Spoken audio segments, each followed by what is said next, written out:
the air. What do you say, Philip? Hey, Howard, good morning. Good morning, my friend. Howard, I wanted to ask you if you realize you can get your old entire Channel 9 show on YouTube. See, Is that right? See, that's my problem with YouTube. It's like some made $1 billion selling YouTube to Google. It's aggravating. And they did nothing. It's material like mine and all the material that other people have worked hard on and own. And I really do want to file off a letter because, I mean, I can't play my old Channel 9 shows. Right. Everybody's asking you, where's the DVD? Yeah, right. Released? And so they're going to use up my material, and it's going to be great for them. And well, no one paid me $1 billion friggin' dollars. So where's your letter? I mean, that's what Comedy Central did. They didn't want them playing whole shows there. Yeah. You know what? I'm giving it a shot. I talked to my lawyer in L.A., and I'm going to roll the dice. I mean, almost all it's the 𝗦𝘁𝗲𝗿𝗍 talking is up there. Oh. And I mean, maybe they'll give us a bunch of money just to go away. It's worth it, and it's a definite, you know, infringement. Case. Yeah, sure. Hey, Gar, can you call my agent and discuss with him that my shows are up there? They're kind. Yeah, Howard, it's like 9 hours worth of your Channel 9 show. Yeah, I mean, it's ridiculous. I was shocked. And I mean, YouTube didn't spend any time on those shows. I sat and wrote every single day of my life. A lot of work. Edited and everything. Howard, hold on, I'm coming. I want to tell you something. All right. Hey, Howard, listen, can you put me back on hold because I'm at work here? All right, hold on. Thank you. You can listen over the internet. Yeah, what? You got a computer at work? You might be on a computer at work. No computer at work? No. Howard's starting to block you out. I can't even hear the guy. What? They block you out here at my job. Okay, thanks. They block you out. What are they, the police? Yeah, a lot of companies do that. Oh, great. You know, so funny. I was on YouTube yesterday. We were talking about an old episode of Superstars, the show used to be on in the 70s, where Joe Frazier almost drowns. Yeah. So I go on and I put Joe Frazier in, and it's fights. There's a lot of fights and everything. And I get down, and it's Joe Frazier on our show. That's what Channel 9? No, on E. On E? It's it's up on YouTube. It's just up there. Yeah, and I mean, I don't understand. I mean, that's like stuff I own. Right, no, it's your content. Yeah. See, what happens is a lot of people don't complain. Like Saturday Night Live, I think, loves it. Well, of course. Because no one's watching their show. Yeah, see, that's the argument I had with me, but actually, you know, talking to Howard on the air, I was like, you know what? I mean, you know, shit, I might as well give it a shot. Right, well, I might as well give it a shot. Call Don and tell him all this, and I want a letter filed off immediately. Fire off that letter. Yeah. I don't know. Yeah. Man, oh, man. Google had a bunch of executives in town last week trying to cut deals with all the networks. You see that? I mean, yeah, Google. Yeah, great, with all the networks. But shitheads like me, they figured you know, and people who write music for a living and people Meanwhile, they're getting more and more outlets. They've just worked out a deal with Verizon so you could see your material on a phone. Isn't that great? They're working. I don't have a deal with Verizon. I've gotten many offers for ringtones and things like that, and I go no, because I value that stuff, and I have an integrity. But they're going to go make a deal for me? And they do have everything you could imagine. Like I was saying, I want to show maybe a couple of Mad TV sketches at Carnegie Hall. So the guy working in my manager's office was like, oh, I went to YouTube and just downloaded them. I'm like, I mean, so it's everything. Yeah. Rich Scheidner's on the new Cabbie, and this is kind of sad. Hey, Cabbie. What do you mean sad? Well, Cabbie was supposed to come in and announce he's excited. He's going to be doing a show on Sirius Satellite, and I want them to come in and promote it. And he doesn't have the money to come in and promote it. He doesn't have. Yeah, I'm a little bit down right now, man. He wrote me an email. I have to do it over the phone. He wrote me an email asking me for $5,000. Well, $5,000 is a lot for a ride here. I didn't expect you to read that on the radio. What? I didn't expect that you were going to talk about that on the air, because kind of embarrassing because I've never asked you for anything. I know. Well, that's why he's doing it on the air. He doesn't want you to ever do it again. Yeah, I'm like kind of uncomfortable in real life telling you never ask me that again, but, you know, on the air I'm much more comfortable. I get it. When you didn't respond, I figured it wasn't happening. Yeah, he sent me an email which was basically saying, look, man, I'm so down on my luck that I have to go back to driving a cab. Yeah, I'm going to start probably next week down here in South Jersey. I'm going to start driving a cab again. Yeah. And he said to me, you know, I need this money. He goes, and I know you've heard that I don't pay back my debts. He goes, and I said, yeah, I heard it from Artie. I was going to say, if you had paid back Artie, you could have borrowed from him. I did not, by the way. I'm still ashamed that all came out. Cabbie's a good guy. And yeah, Artie and I figured all that out. Now, you know what? I don't want to take care of Artie once I get... I'll be back. Cabbie made an effort to pay me back, and he will. He's a good guy. It's no. How much did he borrow? It wasn't a lot of money at all. Was it $100? It wasn't. I mean, he borrowed $1,000. He started paying me back, but he went, you know. In increments of what, $5? No, hundreds. But he ran into some hard luck. Would you lend him more money? Actually, you know what? I would. I did. It's wrong guy. Yeah, call Artie. I don't know. He's breaking my heart. I almost went back to driving a cab after I got arrested at Mad TV. I know what it's like. I don't think Cabbie's a bad person. Of course, none of us think he's a bad person. Who said he's a bad guy? I don't think he's going anywhere either. So yeah, I would actually. Well, you know, it's strange. I really thought I had a good agent, and he told me not to sign a. You know, Free FM, actually, it was still K-Rock, offered me a deal that I would have a job right when I walked out of jail, and my agent and someone else told me, look, don't sign that. You know, we're gonna take care of you while you're in jail. You'll have a job the day you walk out. And guess what? It's 4 months, and I'm still unemployed. I mean, Sirius finally, they came around, and I got a weekly show starting this Saturday on Faction 28. Where is that agent now? I mean, are you still doing... You know what? He's still around, and I guess he's going to come around for his 15% someday, but I don't know what to tell him because, you know... Tell him fuck off. 15% of nothing, you know? Well, I told Cabbie, I said to him, hey, you got a guaranteed lock thing, you take it. Yeah. And but I'll tell you what, though. I'm excited for Cabbie to be working here, and I am going to make a prediction that he will have a full-time gig here. I mean, I'm hoping because I think he's a great asset, and he's a fun guy to listen to, and I like when he's around the radio stations because he always mixes things up. Then give him a loan. I'm not giving him a loan. No. Well, I don't like him that much. Faction said that, Steve Blatter basically said that they're going to start me out, you know, weekly, and then hopefully it'll turn into a daily show. You know, they want to do it organically. So and see what I can do. You know what I mean? You tell him organically he doesn't pay the bills. Well, you know what? I can't do that because I'm not in the power seat. You know, I spent a year in prison, and I honestly thought, like I said, the day I walked out, I got quite a story to tell, and you know, I've had quite a life, and you know, when I was in radio for almost 12 years, I got ratings and I got advertising dollars, but all that stuff doesn't matter on satellite radio. It's a different game. Yeah. All right. So, well, look. Let's move. Go ahead. Let's move ahead and say this. Cabbie is going to be working here, and your first show is Saturday night. My first show is Saturday night, and it's going to be a weekly thing on Faction 28, and I'm really excited, man. It's just, you know what? Just like I've done everywhere else, once I get my foot in the door, I'm going to blow shit up. So I'm not worried about it. And I say that facetiously because my PO might be listening.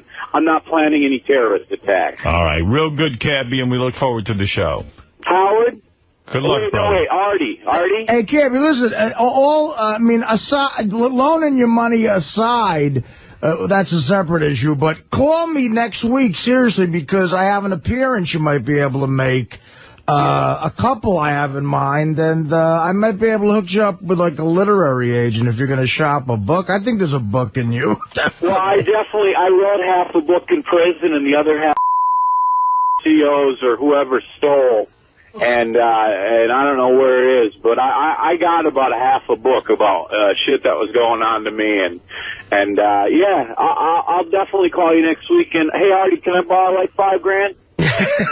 Well, give me, you know, dude, I got a nutty week coming up, and then I got to go on the road Saturday, so call me Monday. In other words, no. No, call me Monday. We'll talk. All right, thanks, Cabbie. All right, see you later. Yeah. I love you, man. I love you too, Cabbie. Bye-bye. All right. Bye. Yeah, I didn't want to get into the That's whole... awful. I didn't want to get on the whole gravy train. Wait, he didn't have money to actually get, like, a train to come here? Yeah, he has no money. Well, yeah, he could come here now, or he could come here when he has the job. He told me, I said, come on over, I'll reimburse you with some money. And he said, I don't have money for tolls and gas. Yeah, in fact, he's got to start walking now to get here for his show Saturday night. Yeah. I want to see if there's something he could do at a couple of these gigs where, like, the guys come with me. Maybe there's something he could do live, because I could pay him. Gonna give him some flyers? What do you do? No, I mean, there's something he could do on stage, I'm sure. I don't know. Some stand-up or something? Or sing. Sing? New Year's Eve in Philly, I'm bringing a band. I'm going to open up that can of worms, so you can go up and sing. Oh, very nice. All right, well, that's good.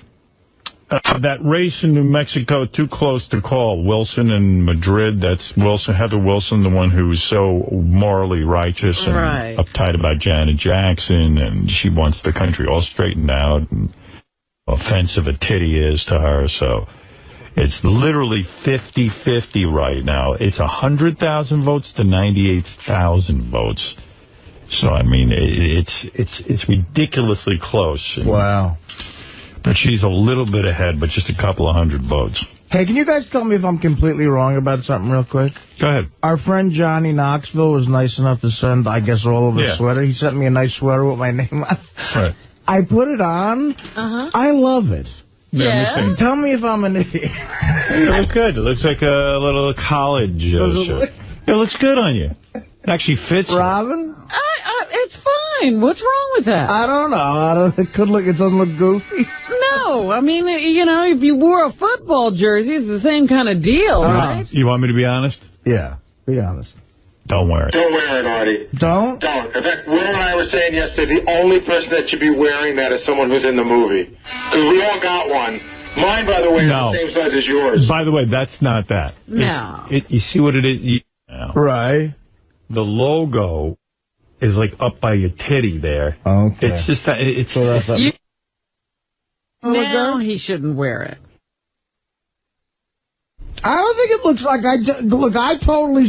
Well, yeah, the logo, yeah. Well. Totally, you know what? Because my gut, because the logo puts you right to my gut. Yeah. If you look at the gut. You know what? Will says you look like Bluto in Animal House with that on. Yeah. But I don't mind that look. Yeah, but you know when Bluto was like wearing his college outfit to look funny? Yeah. You don't around like that. They took the bar! The whole bar! Perfect! All right, well, anyway, thanks, Johnny, for the thought. Yeah, Johnny, thanks for the shirts. They're expensive, so he wrote me a nice note. I read it on the air the other day. Yeah. Pharrell, I hung out with Pharrell yesterday because he was one of the judges on Kill or Be Killed. Right. And he was decked out in a whole team thing. Uh-huh. And I was looking at him, I'm like, he looks like a child who got dressed like a animal. Hey, how did Kill or Be Killed go? It went okay. It was actually a good show, I thought. We had some good talent. Oh, that's good. Pharrell was a great judge, and even Ralph did a good job. All right, there you go, Ralph. You know, when you hear about a woman who, you know, I just want to thank you, Artie, because my life has been so much easier since you came on the show. Really? Yeah. Every time you listen to Jackie, you just look over at Artie with love. And I'm like, maybe, I don't know if Dana loves you, but I do. And if Grandma Caprio really upsets you, we'll stop it right there. We don't want you going anywhere. Yeah, you just stay right there. You eat as many Twinkies as you need. You got it, buddy. I'll keep that up. Artie's going to be at Carnegie Hall. Tomorrow night. That's a big gig. Yes. Big gig. He's nervous about it. I am, definitely. But once you get up there, you'll be fine. It's a good kind of nervous. You went to a roast. It'd be funny if you shit your pants up there. That would be great. I think Carnegie Hall has never seen that. I'd be like, oh, my God, Carnegie Hall. And he's like, shit my pants. Oh, Christ. I think that would be a reason to do heroin again. What if you turn around? You just, like, put some phony brown shit in your pants. And I always thought that has never happened to me on stage, nor have I ever heard about it happening to a comic. I think you lock up when you're doing that. Maybe there's shit on stage. How's this? Artie is playing in Stern Auditorium in Carnegie Hall. Did you see that on the ticket? I did. I never realized that was, I guess it's named after the violin guy. Oh, no, I thought it was me. Maybe it is. Howard Stern. Yeah. So, they changed it for at least that night. The ticket was kind of cool. I just looked at it. That was like, whoa, nice. I was sort of taken aback. Here's how lame I am. I don't even know where Carnegie Hall is. It's on 57th Street. We worked literally 2 blocks. You worked 2 blocks from it for 20 years. 57th and what? 7th. Yeah. 57th. I'm gonna go over there and check it out. I'm very happy you're all going. It's a big night for me, and it's very supportive and nice of you guys. And Greg's opening up for you? Greg Fitzsimmons, 𝗦𝗵cie and Florentine are all going to do maybe about 10 minutes. Who's 𝗦𝗵cie? I don't know. Joe 𝗦𝗵cie is a comic I've worked with for a long time. He's very funny and a good friend of mine. So I want to get there and see Greg. I've never really gotten to see him live. What time does that start? I think the whole show starts at 8 o'clock. It should say on the ticket, but the whole thing starts at 8. Are you going to do one of those long, drawn-out kind of pauses between the comics? No, there'll be no intermission, no pause. As soon as it's going to steamroll right through. Good. The first 3 guys total take about 35 minutes, and I'll go up. Do an hour. And with the little video presentation I have included, about an hour. You know. Nice. Yeah, that's good. Solid comedy, hour and a half. Set. I think hour and a half is good for comedy. Yeah, after a while, then you just squirm. You can't laugh anymore. I agree. I don't know. Some of these people, like Robin Williams, 2.5 hours. And like, I know. You should have cut 40 minutes out of that. Yeah, that might have been good. But you did a roast yesterday, right? Yeah, I roasted him out. God, what a huge event that was. Really? What's the guy's name again? It was a charity event that kicked off the New York Comedy Festival. His name's 𝗦𝗵cie. He's a celebrity roast. Right.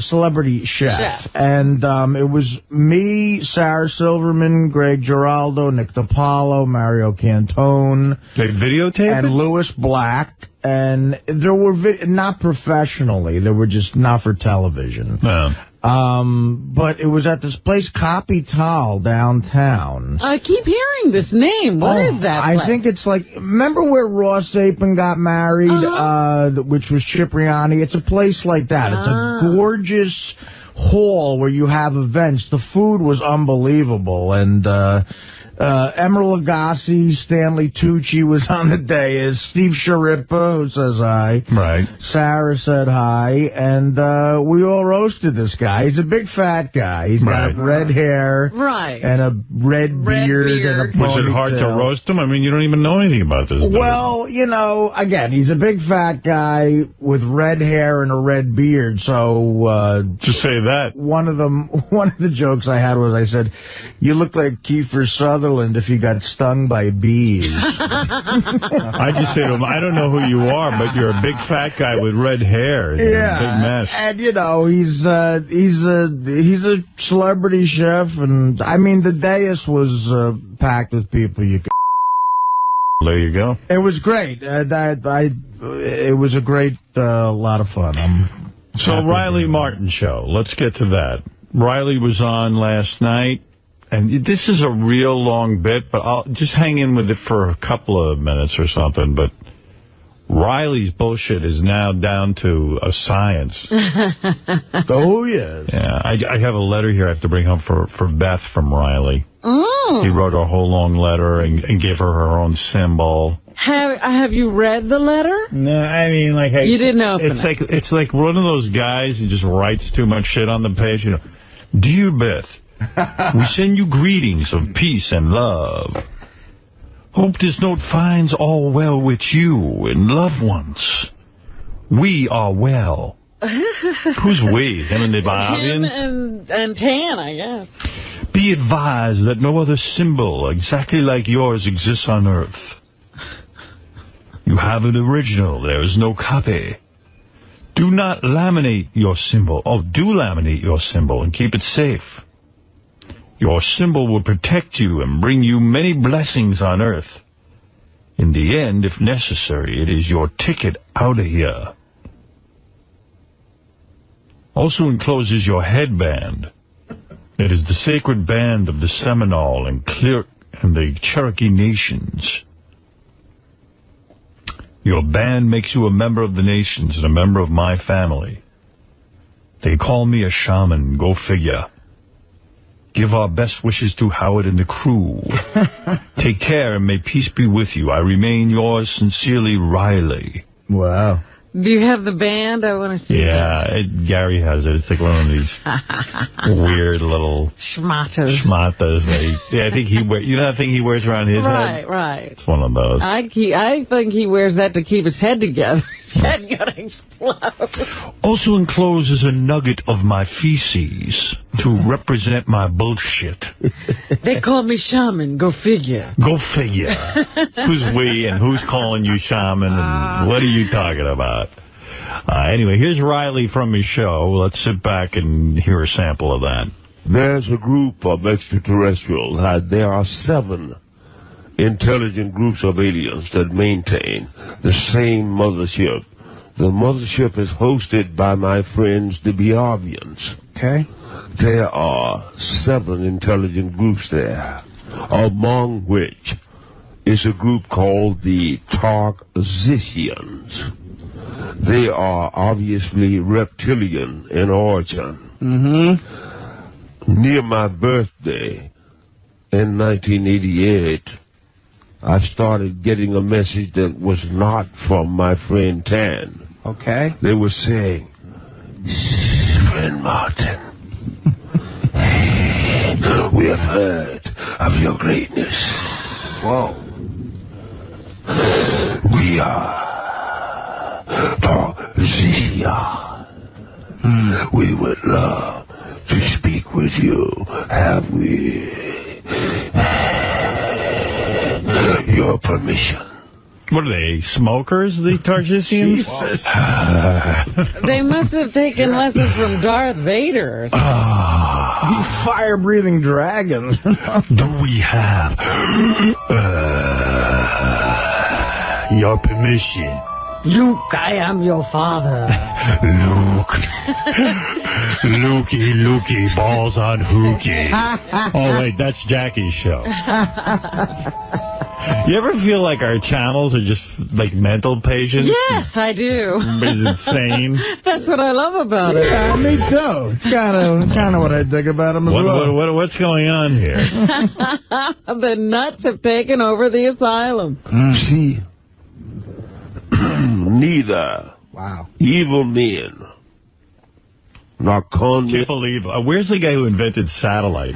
Do you think he envisioned this? I heard the guy was all noble. He envisioned like a worldwide network of like where we could broadcast our message into Africa and places where they don't get our radio, like, you know, like a Radio Free Europe situation, and be able to like broadcast to the Arabs and bring freedom and spread the word and medical help. And well, that's what we're doing. Yeah. He didn't realize that they might need people like you because they might want to make some money with the product. Right. He didn't know. With the system. What in the world here's Riley? Nor born-againers can approach you unless you invite them. You understand? You have to give permission. Yes, I understand that. Then Tan's voice came through and he said, "Friend Martin, I beg you, do not have telepathic intercourse with these beings, for it does not bode well." And I'm saying, "No, man, but but I gotta know. You know, I gotta know. You know, like curiosity killed a cat. Yes. So I lock minds with a heavy-duty lizard 𝗦𝗵cie𝘄. I believe his name was Zog. Magog Zog. Yes. This is great. Want to keep going? Oh, I could listen to him forever. Zog, Magog, Zog. Nick Zog. Friend Martin, he said to me, raise the price of the symbols to $21.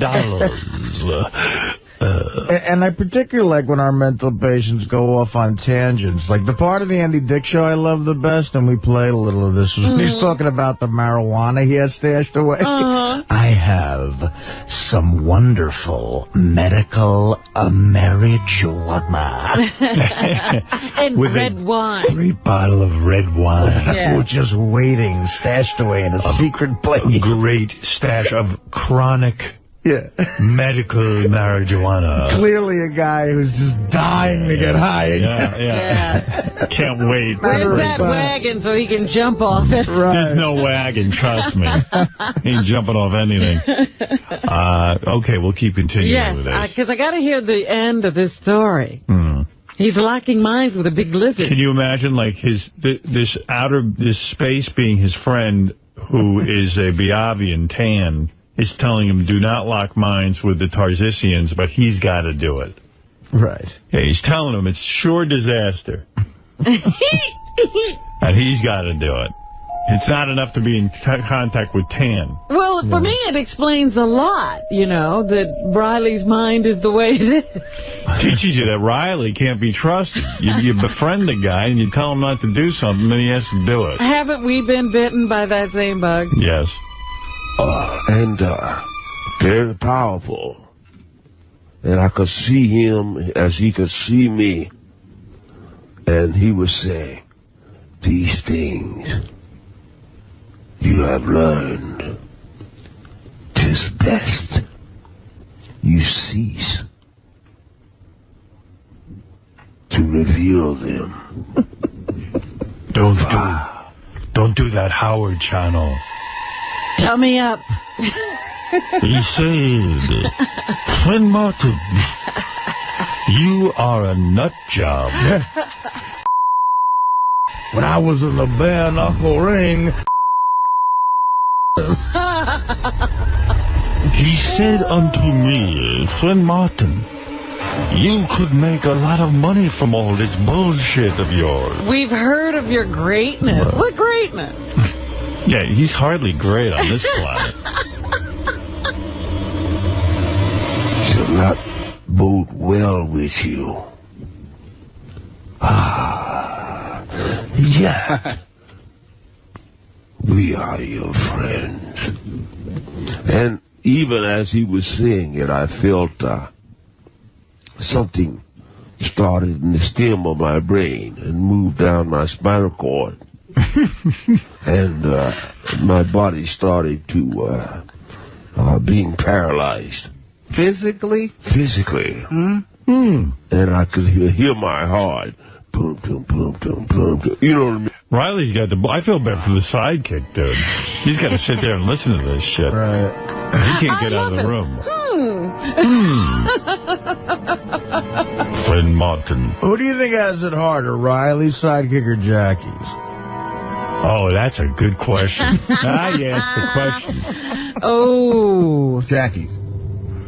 Why do you say that, Fred? I'll go around the room. Because I think, you know, Riley is entertaining. With Jackie, sometimes he tells these jokes that you know the answers to, and you don't laugh. And Jackie has that fake smile on his face all the time, and you got to kind of buy into it. At least there's no pressure when you're sitting there with Riley. You just kind of nod your head and go along with the bullshit. Yeah, I think Jackie's... Well, can you imagine, though, with Riley's psychic? Riley must be unbearable to work with. That's what I'm thinking. That Jackie... part. No, and on that part, you're right. Yeah. Then Jackie would be easier. Jackie's a little bit more fun and more human. A little more reasonable. I think Riley is totally out of his mind and very difficult to deal with. Yeah, I mean, I'd rather, although kissing Jackie's ass to keep that job has got to be horrible. I don't know. Well, the guy has to have that same plastered smile on his face the whole time. I think it's hard to be Riley's sidekick, but it's a tough call. Off the air, Riley. Right. On the air, Jackie. Right. Right. Okay, that's accurate. Fred once again pinpointed That's why he's got the high IQ. It's got to be exact. Reached and grabbed my heart. Wow. And I became so afraid. I felt the terror. You understand? When you wrote that song with Jackie, was that difficult, like dealing with Jackie? No, that actually was pleasant, I have to say. Okay. I'd love to bust his balls. I'd like to bust his balls! But no, that was fine. All right. And then... in the back of my mind, I heard my mother say, you know, God is real. I said, yeah, God is real. That's right. And this is, you know, I ain't going for this, you know. And so, now, remember,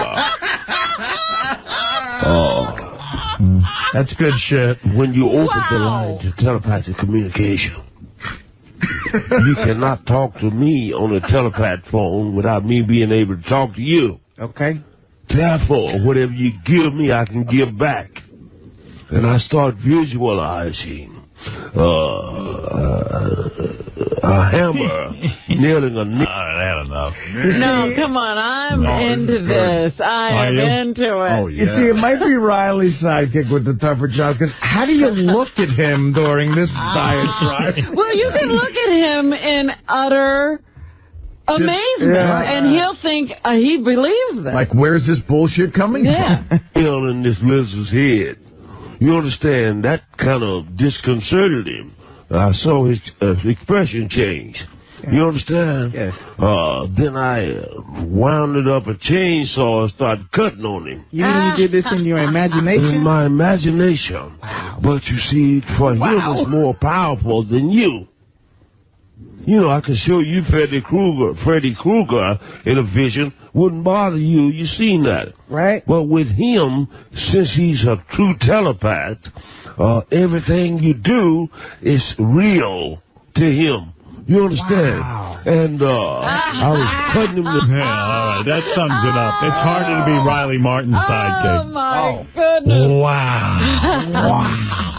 You see, they took a chainsaw to him in my imagination. And I started cutting him up. Yeah. See, the equivalent with Jackie's sidekick to what we just heard would be laughing at a joke you've heard a million times. Like we all knew the peas and carrots joke. You didn't laugh that hard on the peas and carrots joke. Now, we can make the you better Look, man, you didn't say wow loud enough when I revealed to you that I took a chainsaw to a 𝗏𝗏ician's head. I'm revealing to you some amazing stuff. You gotta say more than you're on a payroll. How about some Susie? A piece of like this. And he said, and then I felt this power over me lift. You understand? Get back. I said, yeah, I got him now. And then he said, release me. I said, no, I got you, you son of a gun. You know what I mean? Okay. He said, release me. Where's Gilbert I laughing? said, no, yeah, right. We should mix the Gilbert. Wait, I'll back up. Hold on, Mike. Right. I was like a pit bull. You had him. I had him. Oh, no. He said, son of a gun. Then he said, release me. I said, no, I got you, you son of Son of a gun. You know what I mean? Okay. He said, I said, no. Yeah, right. I was like a pit bull. You had him. I had him. And I heard Pan come in. It's unbelievable. Wow. You kind of did it before. Gilbert laughing at one of Jackie's. Do you have enough Riley or you want more? Gilbert laughing at one of Jackie's jokes. You need that there, too? Yeah, we might. Oh, I got a whole bunch of Riley. You want to hear Gilbert laugh at Jackie's joke? Yeah. All right, hold on. That's great. It's Jackie's story time. It's Jackie's story time. I will never hold public office. You realize that, Mr. Marley. You're not the only one in the room. I had a nice long story about the Just for Laughs Festival in Montreal. Did something very funny my friend Paul Provenza did. But it's a long story, and I'm not going to race through it. The show is going so fast tonight. And I thought twice about telling this story, but it is in the theme of Old Face. So please don't be too revolted. In the 70s, when we played in the band, we would get very, very, very drunk and come home with girls. And I came home one time from a job and got in bed with this girl, and whatever went on, went on.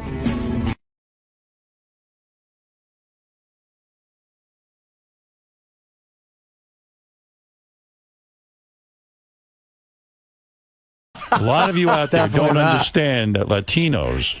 Is he being sincere? Yes, I'm being sincere. A lot of Latinos are really doing good things. And Geraldo doesn't want you to think that Latinos are just guys who mow your lawn. Although that's okay, too. That's okay, too. I will buy this book if A-Rod gets one big hit in October. And by the way... A-Rod's in the book? Just to help our audience out and get them excited about the book, on page 56 are naked pictures of Bette Midler. From Geraldo's personal archives. That's a selling point. That's right. It's like the subtle little There's nothing about Bette Midler in this book, There's right? nothing about Nothing, no pictures, It starts with an interview with J-Lo, though. Oh, it does? Yes. Did you personally interview her? I personally interviewed her. Oh, you like that, huh? Oh, yeah, my wife is there.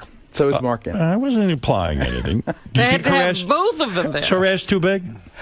I don't think so. No, you like... But I have a very Puerto Rican vision of women. I like some flesh on them. You like it. I don't like those twiggies. Geraldo was circumcised in a knife fight with Puerto Ricans. It's another thing.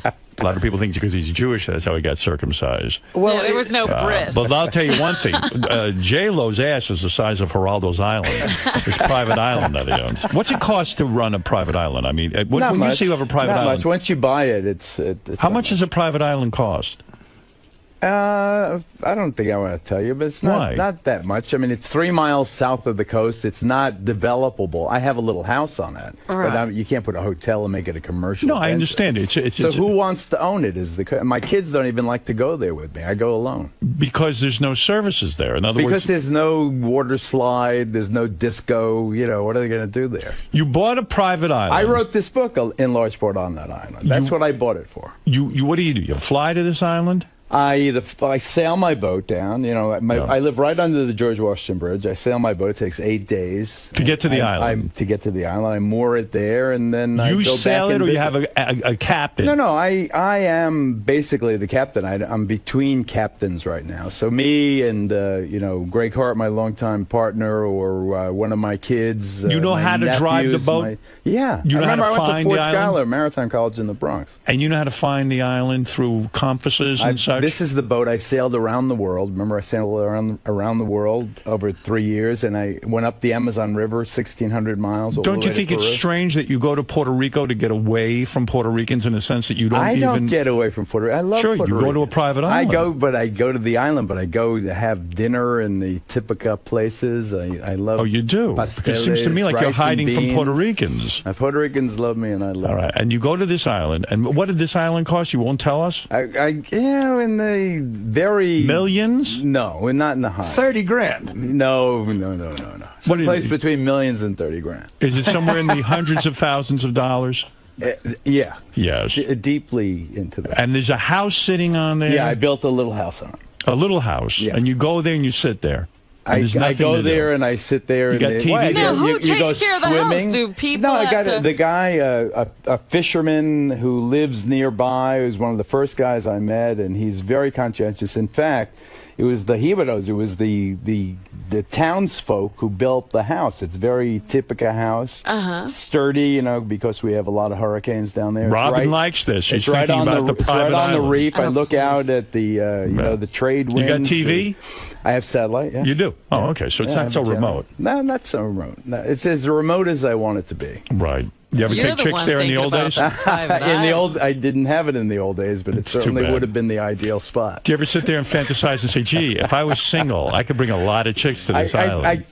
My most recent fantasy is to do Survivor Puerto Rico on the island. 'Cause we did a mock take on that. By the way, did you... I was totally drunk. We were doing the Survivor. Do Survivor in the Bronx. Did you see in the paper today that in... What country is it?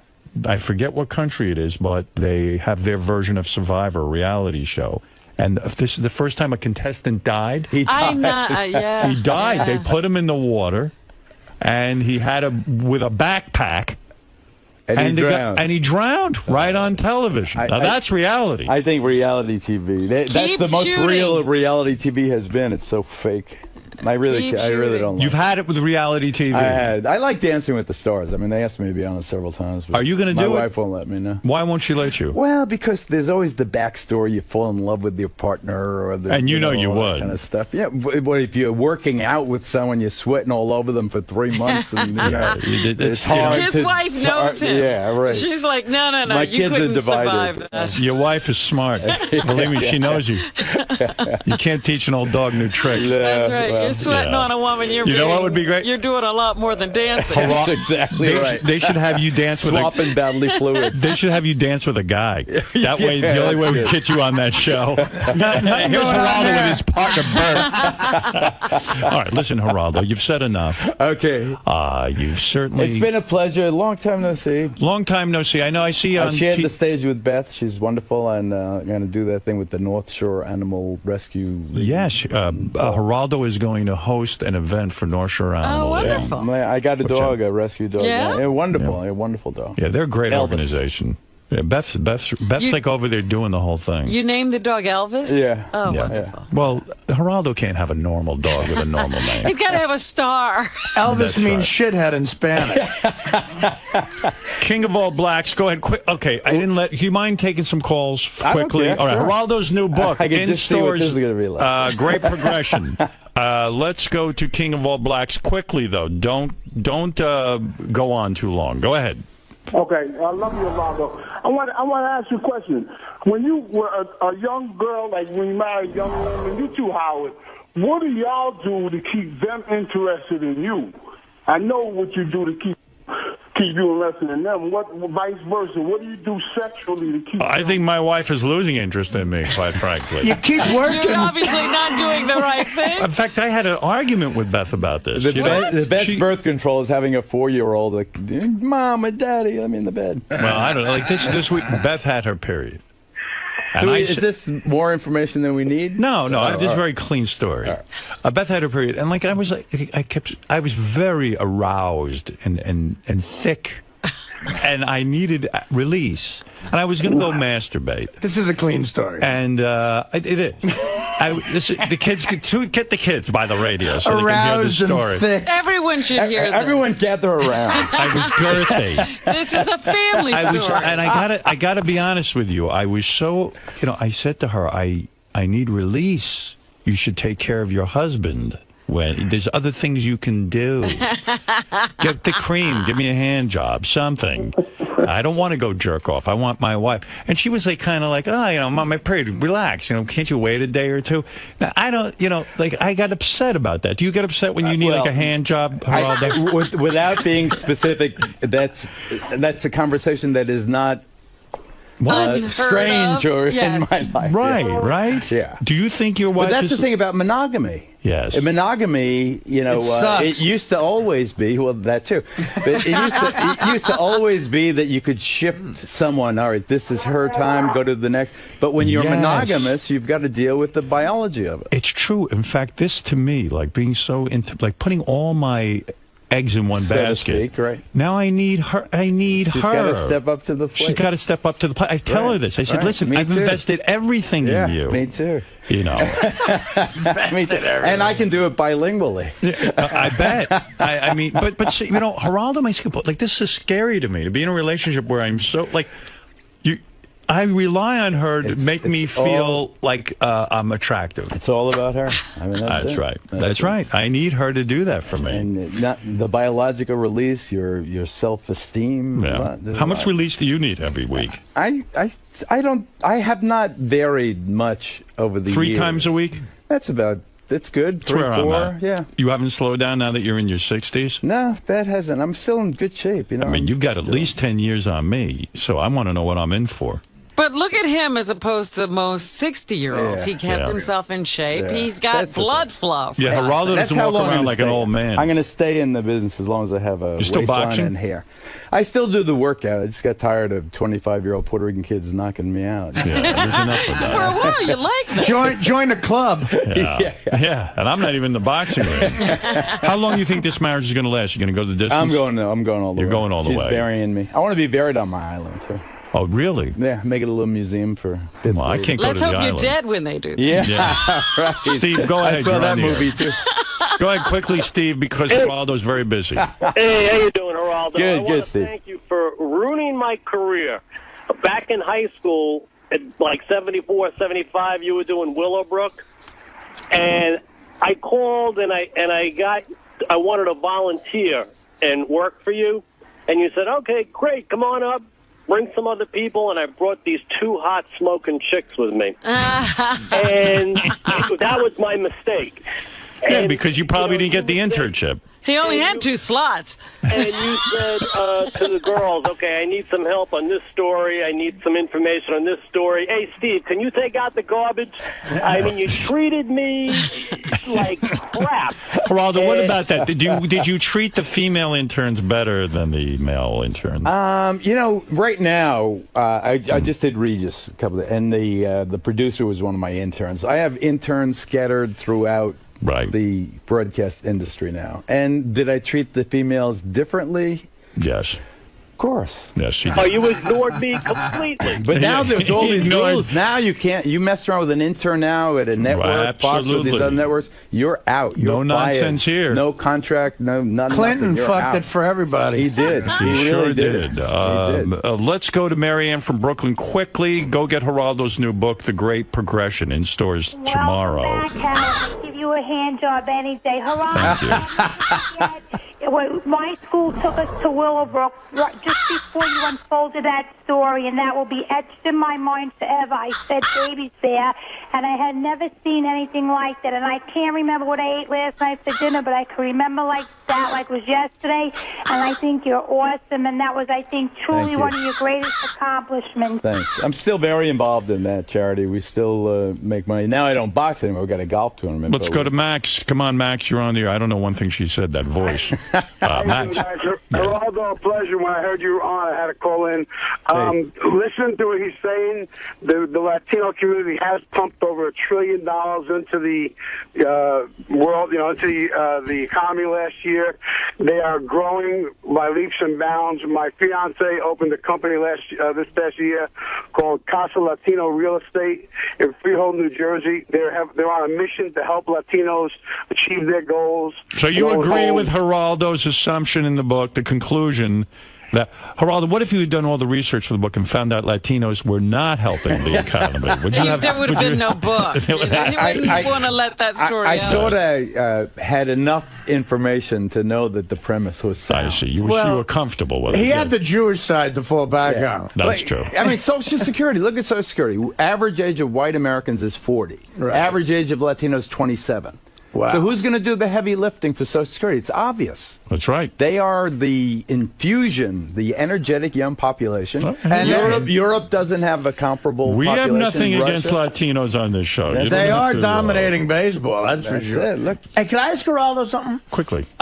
You said that, you know, right after 9/11, you said to your bosses at NBC, get me to Afghanistan. We got to get these bastards. Right. Did you feel the same way when we went into Iraq, or were you against Iraq? Well, I was not against Iraq, and I bear the same burden of responsibility as anybody else. It's very difficult, especially if you're a macho person, to not heed the drums of war when your leaders start boom, boom, boom, boom, boom, boom, boom. You know, it's your blood starts pumping, and you get patriotism and the Ted flag Kennedy and knew everything. he voted against the war in Iraq. But he was a very special character. But Hillary Clinton didn't. That's right. And, nor did most of the Democrats. But also, weren't we misled? Weren't we told there were weapons of mass destruction? But didn't we almost know, in a way? I mean, didn't we almost know that when they didn't immediately find the weapon, when the inspectors were in there, I mean, we should have been smarter. We were willing. I was like you. Dupes. I was like, this is the right thing to do. Willing dupes. Well, all right. Listen, as one willing dupe to another, good luck with the book. I'm proud of you. It's always good to see you, Geraldo. I'm proud of you, especially with this young wife. I mean, this is inspiration to everyone. Do you think that you have matured now? You're saying you're doing all these changes. I have. And I all still those have a other flash temper sometimes, but I definitely, being a dad and being a husband is the biggest part of my life now. I say he's still immature. Corny, I know. Really? I don't believe any of it. Well, you guys covered a lot of ground today. How'd it go? I loved it. It's great being with Howard. It's almost like a time machine, I haven't seen him in a couple of years. You pick up the conversation in mid-sentence from 2 years ago.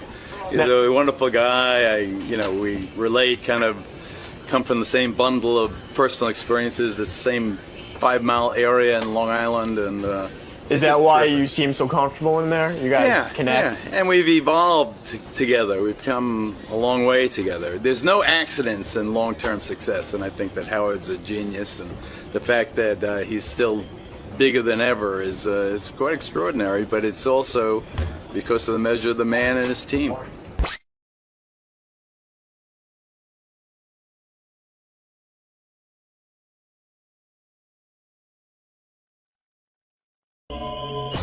Show yesterday there was a couple interesting things.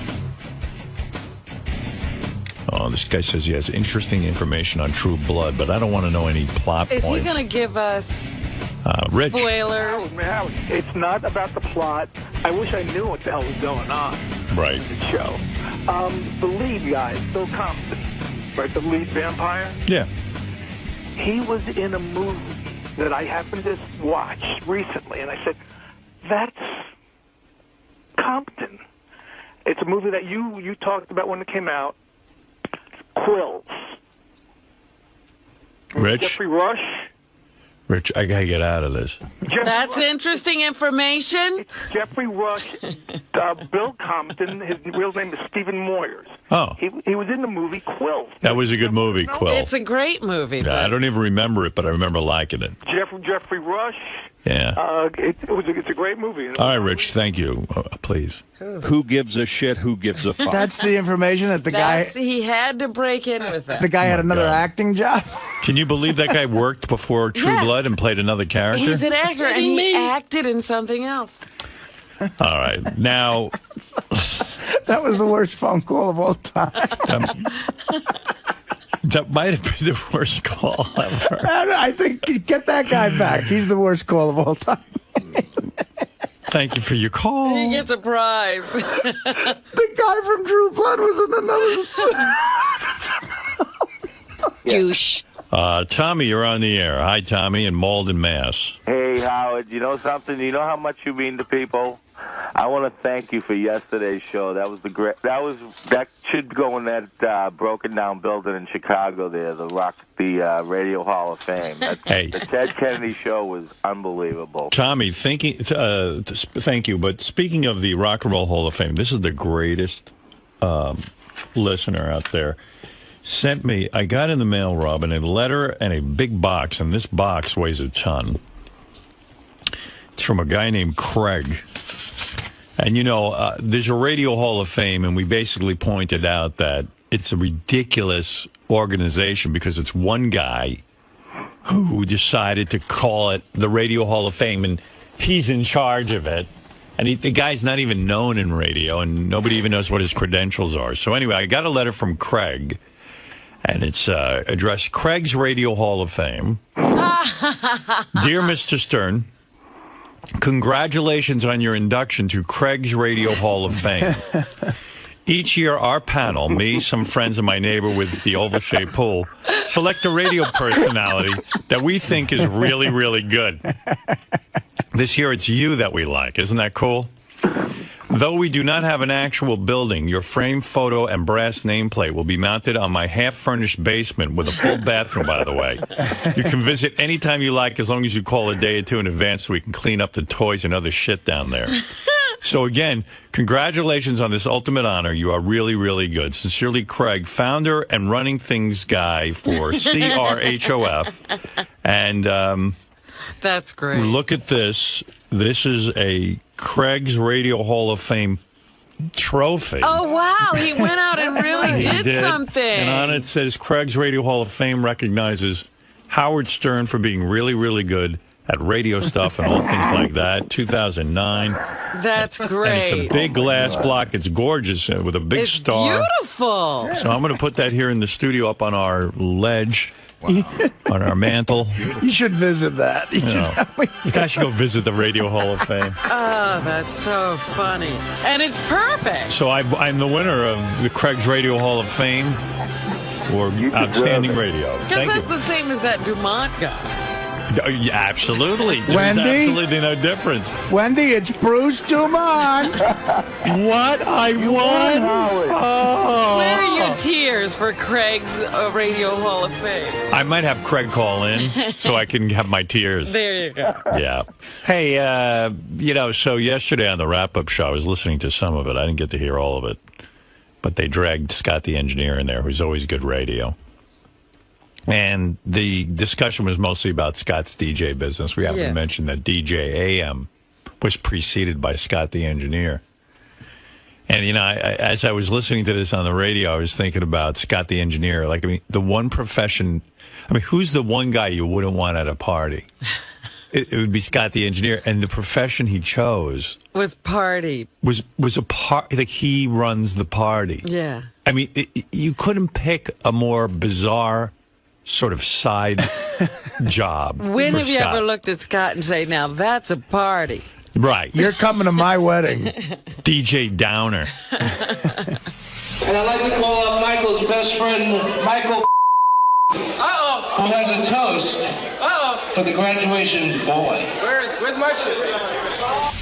I wonder how those weddings he presided over worked out. They all ended in divorce. There wasn't one that succeeded. So anyway, here's Scott talking about his DJ business and what's happened to it. 5 years ago, I did a wedding. I came home.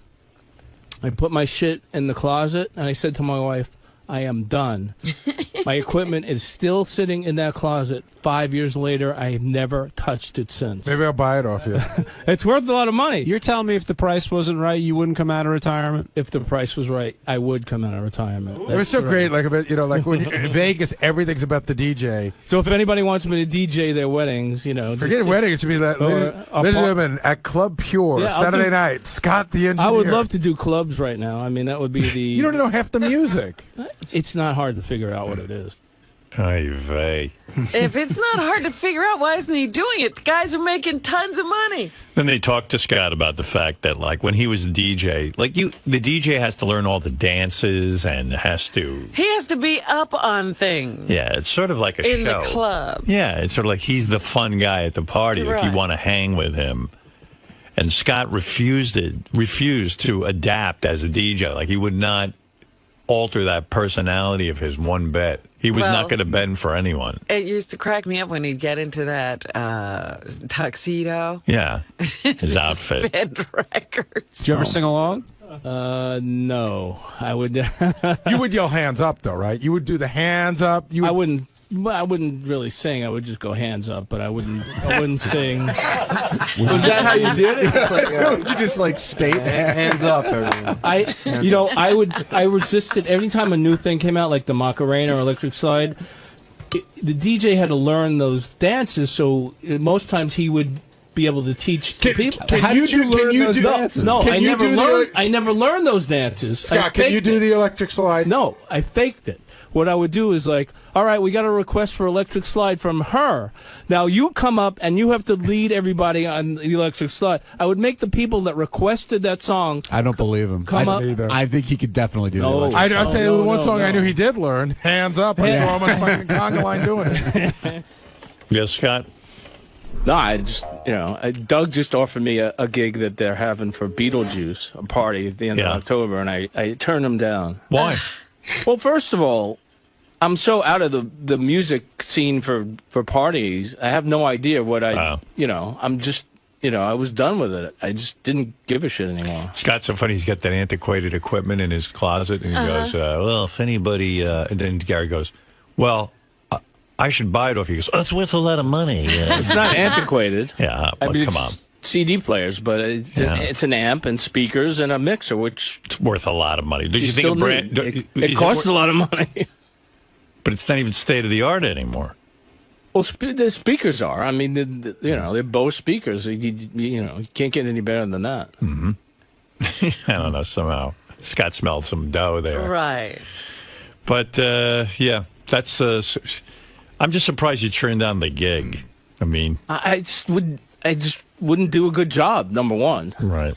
Did you ever do a good job? Yeah, I did. I never stopped you before. It's a legitimate gig. Like, it's a party potentially for 300 people. We're very early in the stage of planning it for Beetlejuice's launch for his show that's coming up in October. Once you get a real DJ. And, no, I mean, he has 2 months to practice. No. It's not like a goof. Like, we need a DJ. Came up yesterday. You know what? Forget him. And he's out of the business. You play that Boom Boom song or something. It's Boom Boom, right? Boom Boom Pow. I'll play that all night. There you go. This is it. Everybody get on the dance floor now. Here's a very popular song. Get, Boom Boom Pow.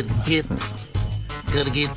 I could just play this over and over again. Yeah, go have a cigarette. I like that Scott doesn't want to do the DJ work because he's afraid he wouldn't do a good job. But of course, that doesn't stop him from coming into here. I was like, yeah, it never stopped him before. Aren't you afraid you're not going to do a good job here? I am, but I keep coming back every day. The line he just said to us is like, I'm irrelevant. That's right. When were you relevant? Well, years ago, I was very relevant. He said when was Eisenhower president? His newest music is 6 years old at this point.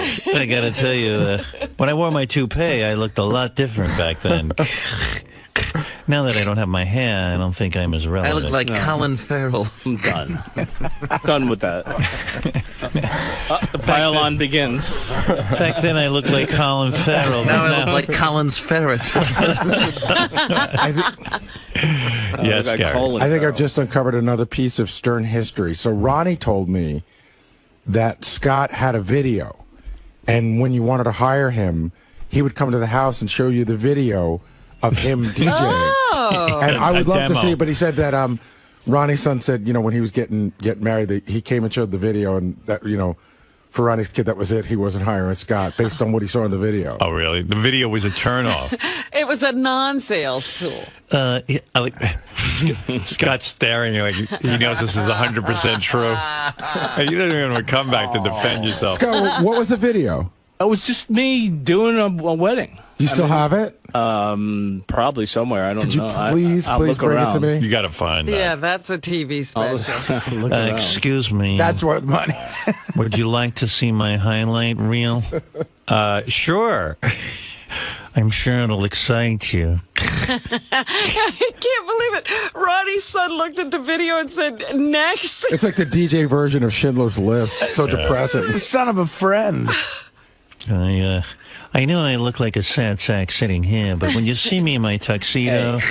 I'm a different guy. I thought I did a pretty good job. I mean, for what it was. I mean, I did a great job. I'm a different guy when I get behind that turn. That's right. Isn't it weird that your highlight reel like turned them off? I guess. Here I am taking my 5th smoking break. I often need to go out and have a cigarette to relax. But don't worry, the music will flow. I have an assistant who spins. Yeah. Here's me saying hands up. Sir, can you wake up? Here's people refusing to pay me. Here's me driving off. I put That's my... why they call the song Hands Up. I used to use a gun to get my money. Wasn't Joey Boots your assistant? Have a dance start. For a little while, yeah. He helped me out. Great. Yeah, I know. Sounds like a good team. That was great. Those parties must have ended early. Can you imagine? Mr. Fun is here. Yeah.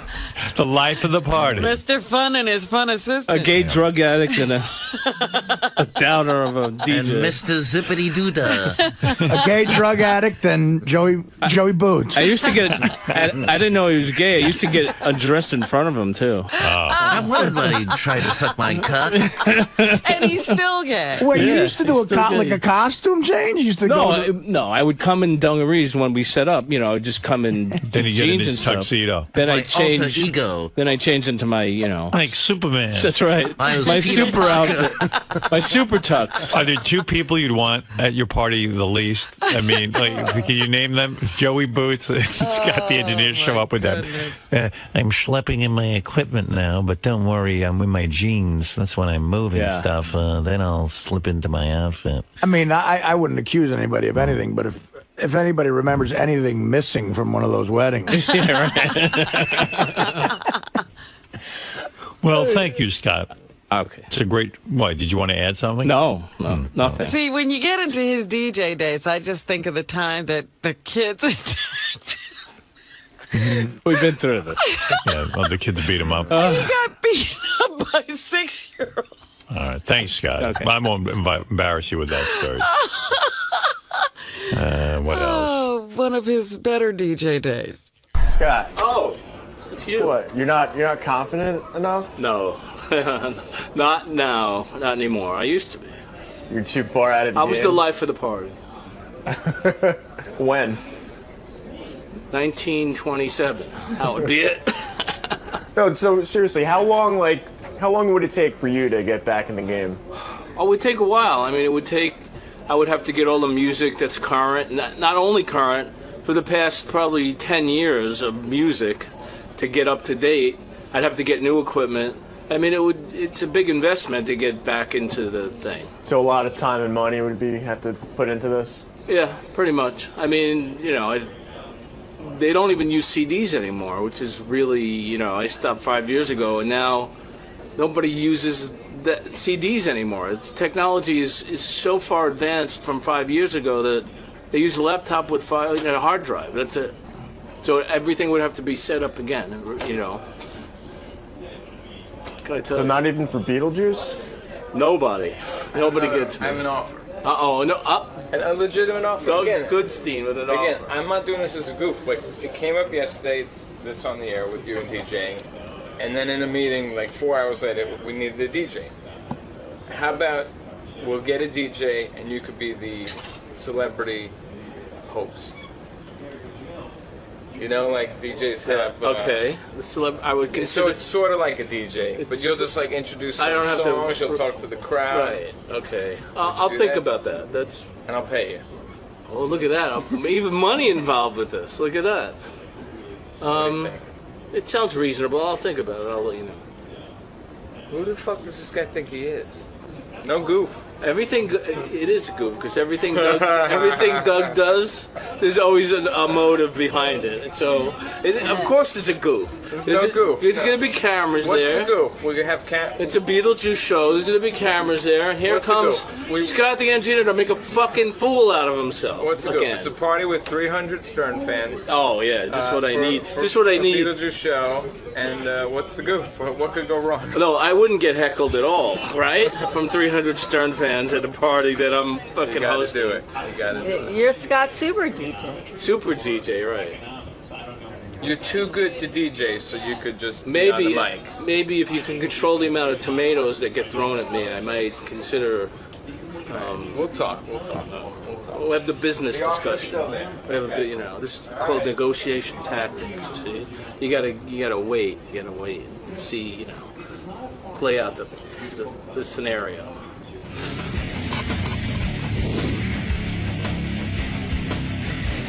As you know, sitting here this evening, we have a few members of the staff of the Howard Stern Show. Hey, look who's here! Oh my God. Why don't we introduce Gary Baba Booey?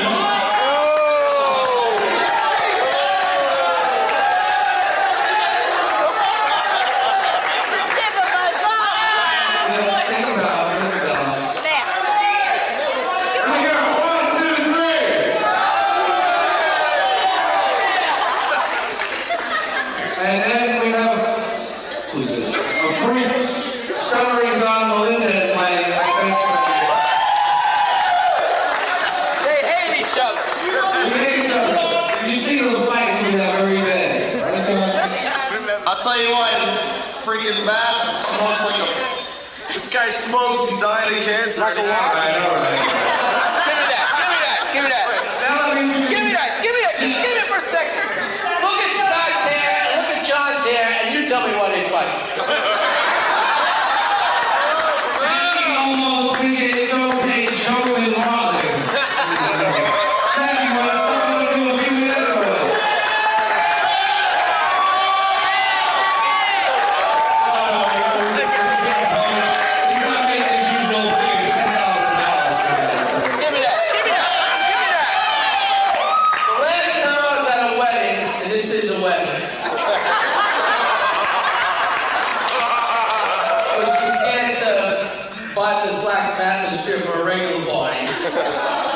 Just kidding, Mr. Gange. I'm very excited that I bonded with Mike's father, who's like within 14 minutes of my age, and I'm twice Mike's age, so I'm here visiting my friend Mike. His father and I should be out fishing together. Last time I was at a wedding, and somebody asked me to do time to come up and said, listen, do some jokes. Oh, if I want to hear the jokes. I swear to God, the bride's mother was dry heaving in the bedroom. So, cursedly. How do you say it? Huh? Okay. Let me just say one thing. No, John.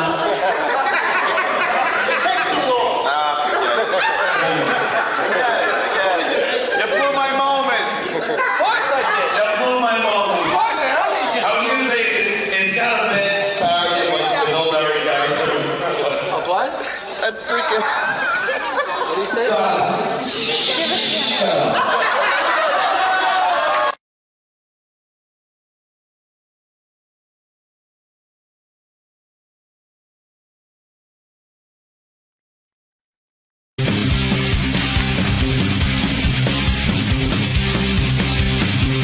How about drinking? You drinking anymore? Oh, me? No, I quit drinking, dude. You never gonna drink again? Nope. You wanna stop at the bar by the Chinese restaurant? Just get a quick shot, me and you, and then we'll go. What, Chinese place, you mean? Yeah, the bar they got in the back. Oh, the Chinese bar? Yeah, we'll get a shot. We'll stop and get a shot right now. And a beer. Okay. I don't mind.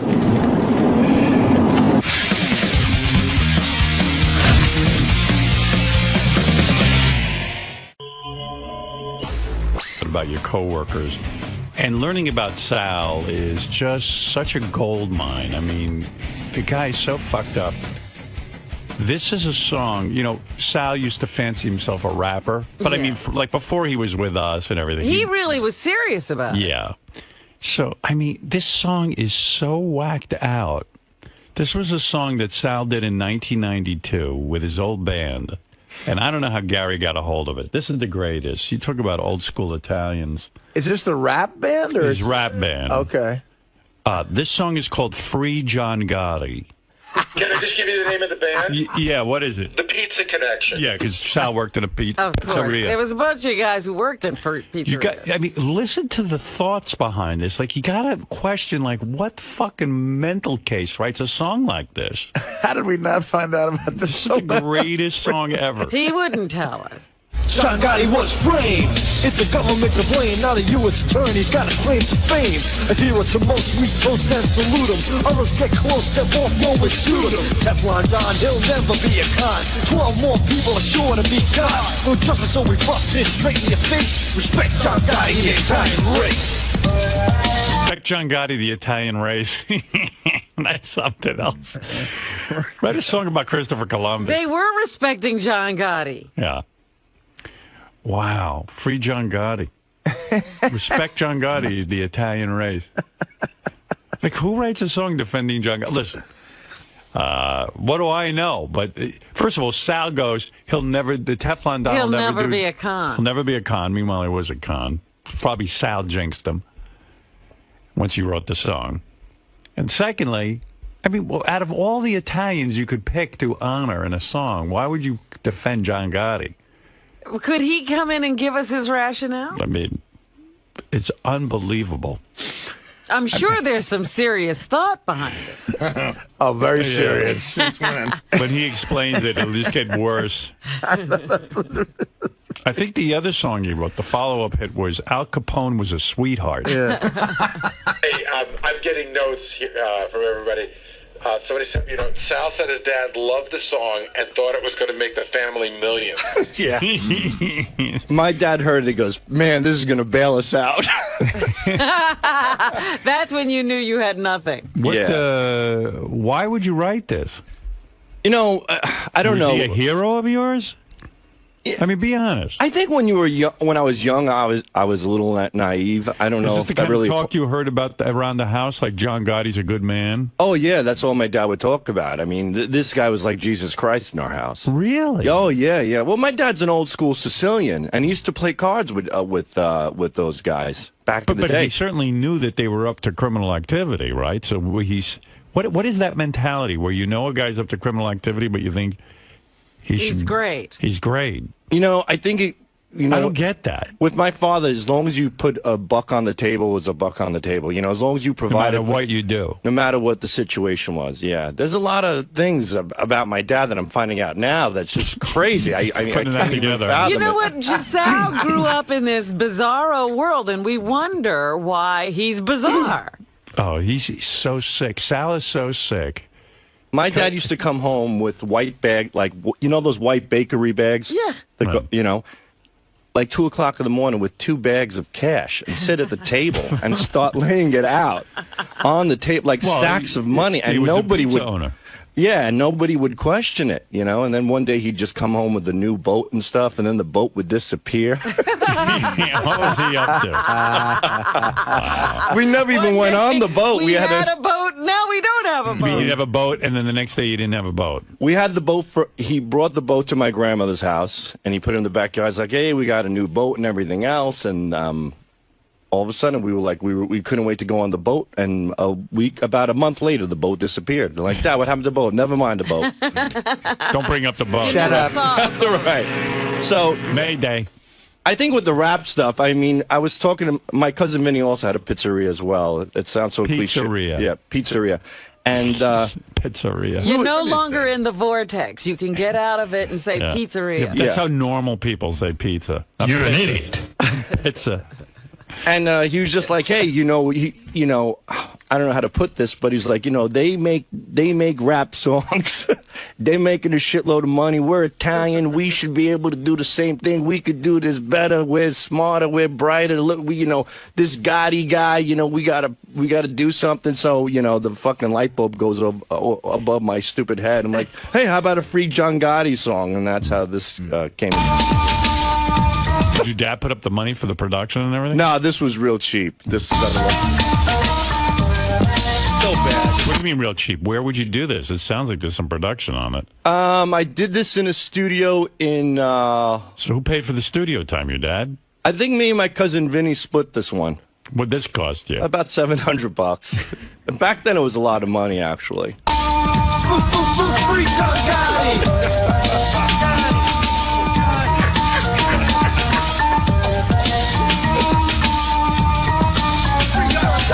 Listen, goodbye, I'm talking serious stuff. Nobody walks on us, so it's time to get tough. Sammy the bull, but that's nothing but bull jack. Brandon the male cow, went out like a rat. Lies about a legend, a man you'd be splendid. Don't you worry, son, good things will be ended. Open your ears and eyes, and people listen. Cause the Nussler's here, and on a mission. Some guy is not guilty, so let him go free. Unless you like to buy a plot in Sicily. Oh, man. Richard, that's Richard's favorite line. I can picture you sending this to John Gotti. I'm sure you did. Oh, yeah. I mean, we were driving through the streets of Brooklyn and Howard Beach blasting this. People looked at us like we were fucking nuts. Yeah, nobody came up and said, where can I get that? No, nobody at all. This went absolutely nowhere but in the garbage. Immediately. You didn't get any attention with it? No. Nothing? No. I kind of... on those wicked keyboards. One finger.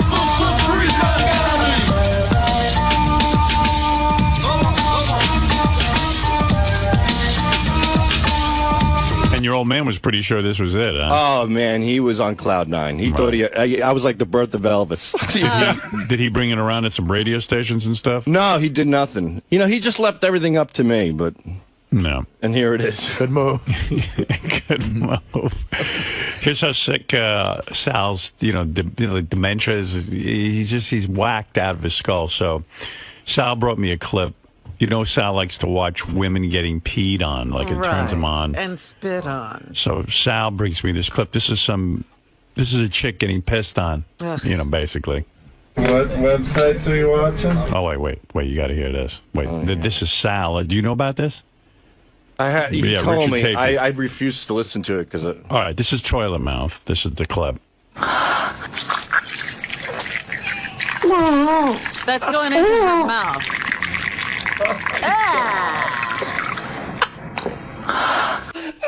Right. Holy shit. So Sal's in the office. Less offensive. Look at his reaction. He loves it. It was like pouring a cup of coffee. He was just frothing at the top and pouring over. It did sound like a Maxwell House commercial.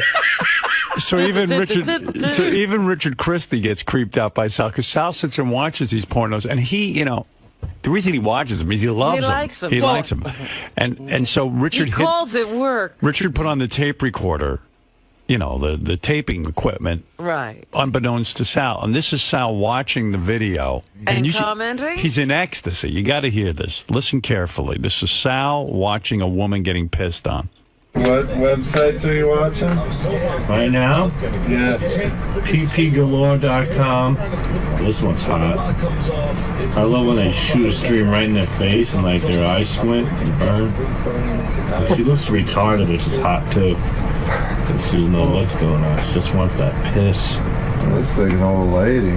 That's even better. To the guy. So far he's getting turned on by the fact that the piss is burning her eyes out.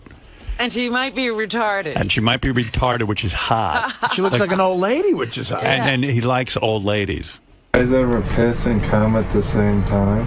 No. I love when a guy comes on a girl's face and then another dude will come over and rinse it off with a good pissing. Oh my god. I could jerk off to that in 10 seconds. This is the best one. The vagina shooting the pee in her face while she's blowing a guy at the same time. This is the best. Watch how she beams her right in the face. Oh, that's it. Atta girl. Take it. Oh, Jesus in heaven. I wish I could jerk off at work again. This is depraved teens pissing sex. They don't look like teenagers. I don't like them young. I like them old. Well, that's something. Let me type in piss.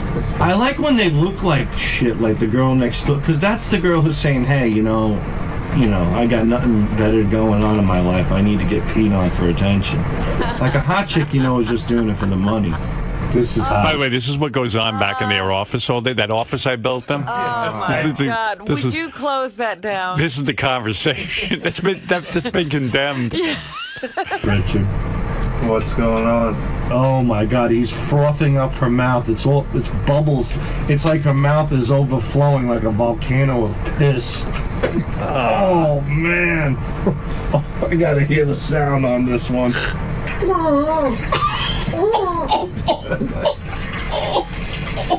What a fucking pig! Meanwhile, so this... Man, that's disturbing. It's a girl doing what you want. Now she's a fucking pig. Well, that's what makes... That's what he likes about it. Yeah. Yeah. I mean, he hates women so much. No. I got to tell you something. I so admire them. I so admire them. Sal, just get used to the idea. Just twist it and take it in. Anybody's willing to get peed on in the mouth. You don't think this is like your whole, not to play psychiatrist here, but, you know, the older women, your mother, pissing on her face, you're angry with your mom for not standing up to your dad.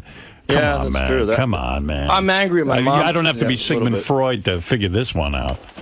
I don't know. Not too many guys sit there and go, I wish I could beat off watching a woman drink piss. I mean, it's a weird thing. Yeah, Sal, I'm telling you, there's nothing sexual about that to me at all. And then to say, yeah, I want some guy to come on her and then another guy to wash it off with piss. That is the hottest.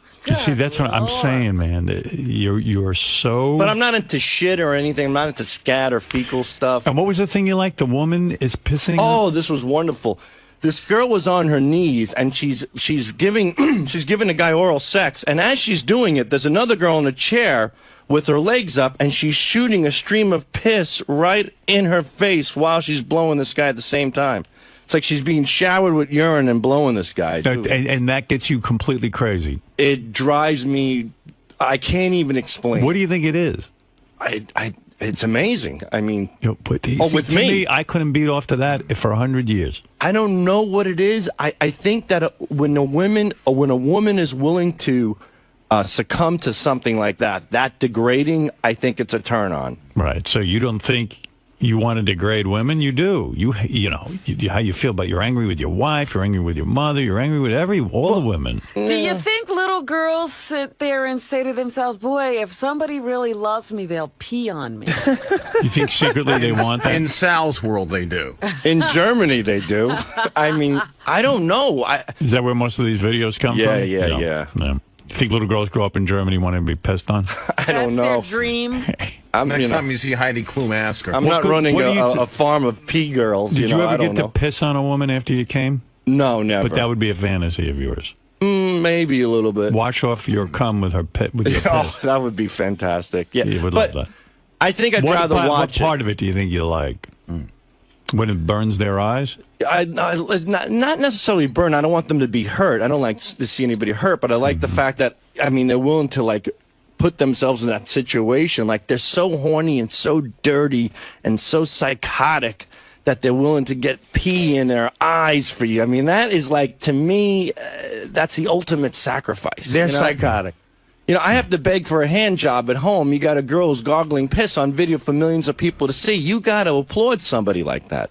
Do you? All right, Ben, you're on the air in Williston, North Dakota.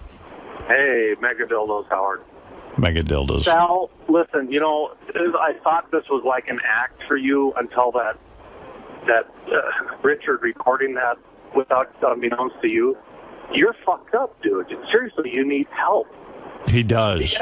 Yeah, I mean, the reason that... I can't understand how... Jesus Christ, your wife must be out of her mind to stay with you. Well, the reason that tape is so powerful, a lot of people think Sal's a shtick, but he's not. I mean, that's him sitting... He doesn't know what tape's going. Well, I do research for the show, Ben, and when I... Research. And when I watch these videos, you know, you're going to comment on them. Right. But you're doing research and you want to go jerk off? That's not research, Sal. That is you saying, I love this. This isn't research. If I didn't work for the Stern Show, I'd be at home jerking off right now to this shit. Well, no, I wouldn't be. Or for Howard Stern. No, I wouldn't be some creep in a basement jerking off to pee porn. Look, if pee porn wasn't pee porn. If pee porn wasn't popular, Howard, it wouldn't be all over the internet. Is that what it's called, pee porn? Well, pee porn. We pee fetishists call it pee porn. If pee porn wasn't popular... Say that 10 times fast. All right, Sal, thank you. I just want to give people a glimpse into your world. I think there's plenty of people out there who enjoy piss porn. It's been around for quite some time. Would you like to piss on your wife? Nah. What? Why not? Would you like to piss on your wife and watch her drink it? No. Not her. Would you? I'm at a point now, I hate to say, like, I'm at a point now where I feel uncomfortable to ask my wife anything. Would you like to jack your load off on her face and piss in it? Like it. Come on, wouldn't you like to jack off on her face and then piss on her and wash it off? Not hers. A few others, but not hers. What about Robin? Would you like to do that? Absolutely. Absolutely. Well, Especially, I think you'd better try your wife first. the glaze against the brown skin, it would glisten like a Christmas tree. You better try your wife first. Right. Because it could be dangerous with her. All right, thank you, But Sal. it's not I don't think it's that a big of a deal. Pee porn is out there. It does exist. You know, I'm not into vomiting or anything like that or shit. You know, child porn, kitty porn exists. Yeah, wait, to make that Richard told me to find that website. Sal Googled the words piss and MILF. Yeah. MILF. A lot of MILFs these days. I want to say something to the porn industry. They're misleading with MILFs. They're taking young girls and they're making them look older. And you don't like that. No, they have to look saggy and, you know. He wants all that. There was a MILF in the paper, the Daily News, they were doing, you know, how the newspaper guys go down to the beach and they shoot an attractive girl at the beach. This chick was playing in the ocean with her kid, and boy, oh boy, was she hot. She was some Milfowitz. These cougars are phenomenal, Howard. You know why? I figured it out. They're trying to keep up with the young, hot chicks. You know what I mean? So they. Wow, Sal figured this out? Go ahead, let me hear what you figured out. No, but when you see these cougars, they really stand out at clubs. They stand out at bars. They're the ones holding the glass of wine. They want to make everyone aware that they're wild, they're crazy. So is your wife a cougar? Maybe to other people. No, but I'm saying, do you see her that way? Like she's getting the pink in the hair. She's got 3 kids at home, but she's running around at bars and. She's trying to stand out. Yeah, she really doesn't go to bars, but I goes guess once in a while with her girlfriend. Yeah, right? once in a while she does. Yeah, she leaves you at home and goes out. She leaves me to my piss porn. Right. But these cougars, the great thing about them is that they're not really like that. I mean, to me, a lot of women just go through the motions to please people. That's how they really end. It's all part of the program. That's how life works. You know what? This is fascinating, but I gotta move on. I'm saying these cougars, what they do is they'll suck cock, they'll take loads to the face, they'll get pissed on and all that stuff, only because they feel like they need to keep up with all these wild, newer, hot young chicks. Right. They'll have to work harder to keep up with the young girls. Yeah, and it's wonderful. God bless the cougars. Right. Thank you, Sal. Oh, you're welcome. Have a good day, everybody. Go back to work. Who is he talking about? I don't know. He's whacked out of his head. Free John Gotti. The hit single is... It all makes sense. John Gotti was framed. It's the government to blame, not a U.S. attorney. He's got a claim to fame. A hero to most meet. Sal against the U.S. attorney. Most men salute him. Others get close, step off, one will shoot him. Teflon Don, he'll never be a con. Is there an intelligent thought in that head or what? Sal, dude, what's more embarrassing, hearing your John Gotti song or... The John Gotti thing's embarrassing because it was 20 years ago, and it's obviously, you know, like I said, I was very naive about it. That's not something I'm proud of now. Is that more embarrassing than getting secretly recorded? Talking about piss porn? No, because I'm proud of the piss porn, you know? I'm proud of it. You're proud of it? Yeah, why not? It's just a little fetish. It's just pee. Lots of guys like it. A lot of people won't admit it. They won't say it, but a lot of people are into it. Are you the only guy here that admits to liking pee porn? I think maybe JD might like a little pee porn, you know? I'm sure there's a few guys here. If you did a private poll, I'm sure there are a few guys who like pee porn. You know? Why do you think Howard thinks it's so weird? Because he's got a show to run. Strange. He's got a show to run. He probably likes pee porn a little bit, you know, but no, he's got to make me out to be some freak of nature, you know, put me in the center ring and, you know, and make a mockery out of everything. Is that the weirdest porn you're into? I like snowballing, too. Which is cum swapping. When a girl takes a load in her mouth and she spits in another girl's mouth and they go back and forth. That I've been into a little bit lately, too. That's pretty good. Does that top the pee? No. Oh, pee's up there? Pee's number 1. Cum swapping's number 2. But cum swapping with pee combination, that is... Like the rinse off? The creme de la creme, right. The rinse off. That's always good stuff. Pete, you like pee porn? I think I would resort to pee porn, I think, you know. I think it would be something interesting. There you go. You got a guy like Pete, likes Pete porn. Normal, average guy, good man. I guess I was wrong. If Pete's down with Pete porn, I'm down with Pete porn. If I'm down with it, I think it could actually go somewhere, you know? And maybe there's a big market for it, you know? I mean, it's possible. You don't know anything until you try. Yeah, so there you go. All right, I was wrong. I guess it's more normal than I thought. It's popular. All right, so this is the best of the wrap-up show. A recap and behind-the-scenes look with John High and Gary 𝗏𝗏𝗏𝗏. The best of the wrap-up show begins now. Hey, it's Gary 𝗏𝗏𝗏𝗏, Baba Booey. On Monday's wrap-up show, we talked about former Illinois Governor Rod Blagojevich. We thought he was a great guest. We sort of argued whether we thought he was guilty or innocent because he was so goddamn charming, some of us were actually swayed. Here's how it went.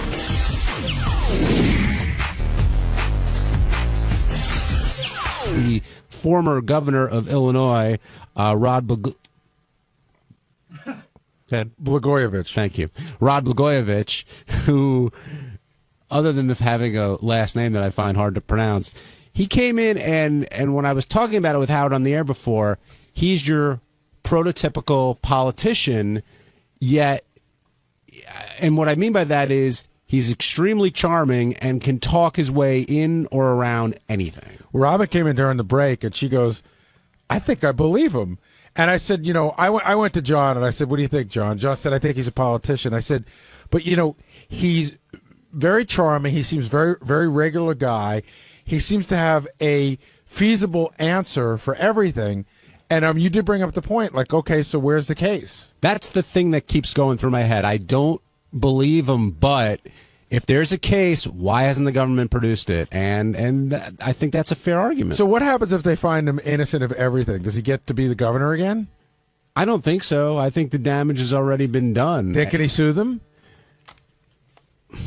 He lost the governor. I would think he could of a major state. Because loss of income and whatever else, public, In fact, when he's tallying that up, I'll have to tally up the income he lost because they wouldn't let him go to do "Get Me Out of Here, I'm a Celebrity." I see Jason Kaplan itching to get in. Well, no, I can say if he's found innocent, and I think based off everything I've read about the case, that it might not even go to trial.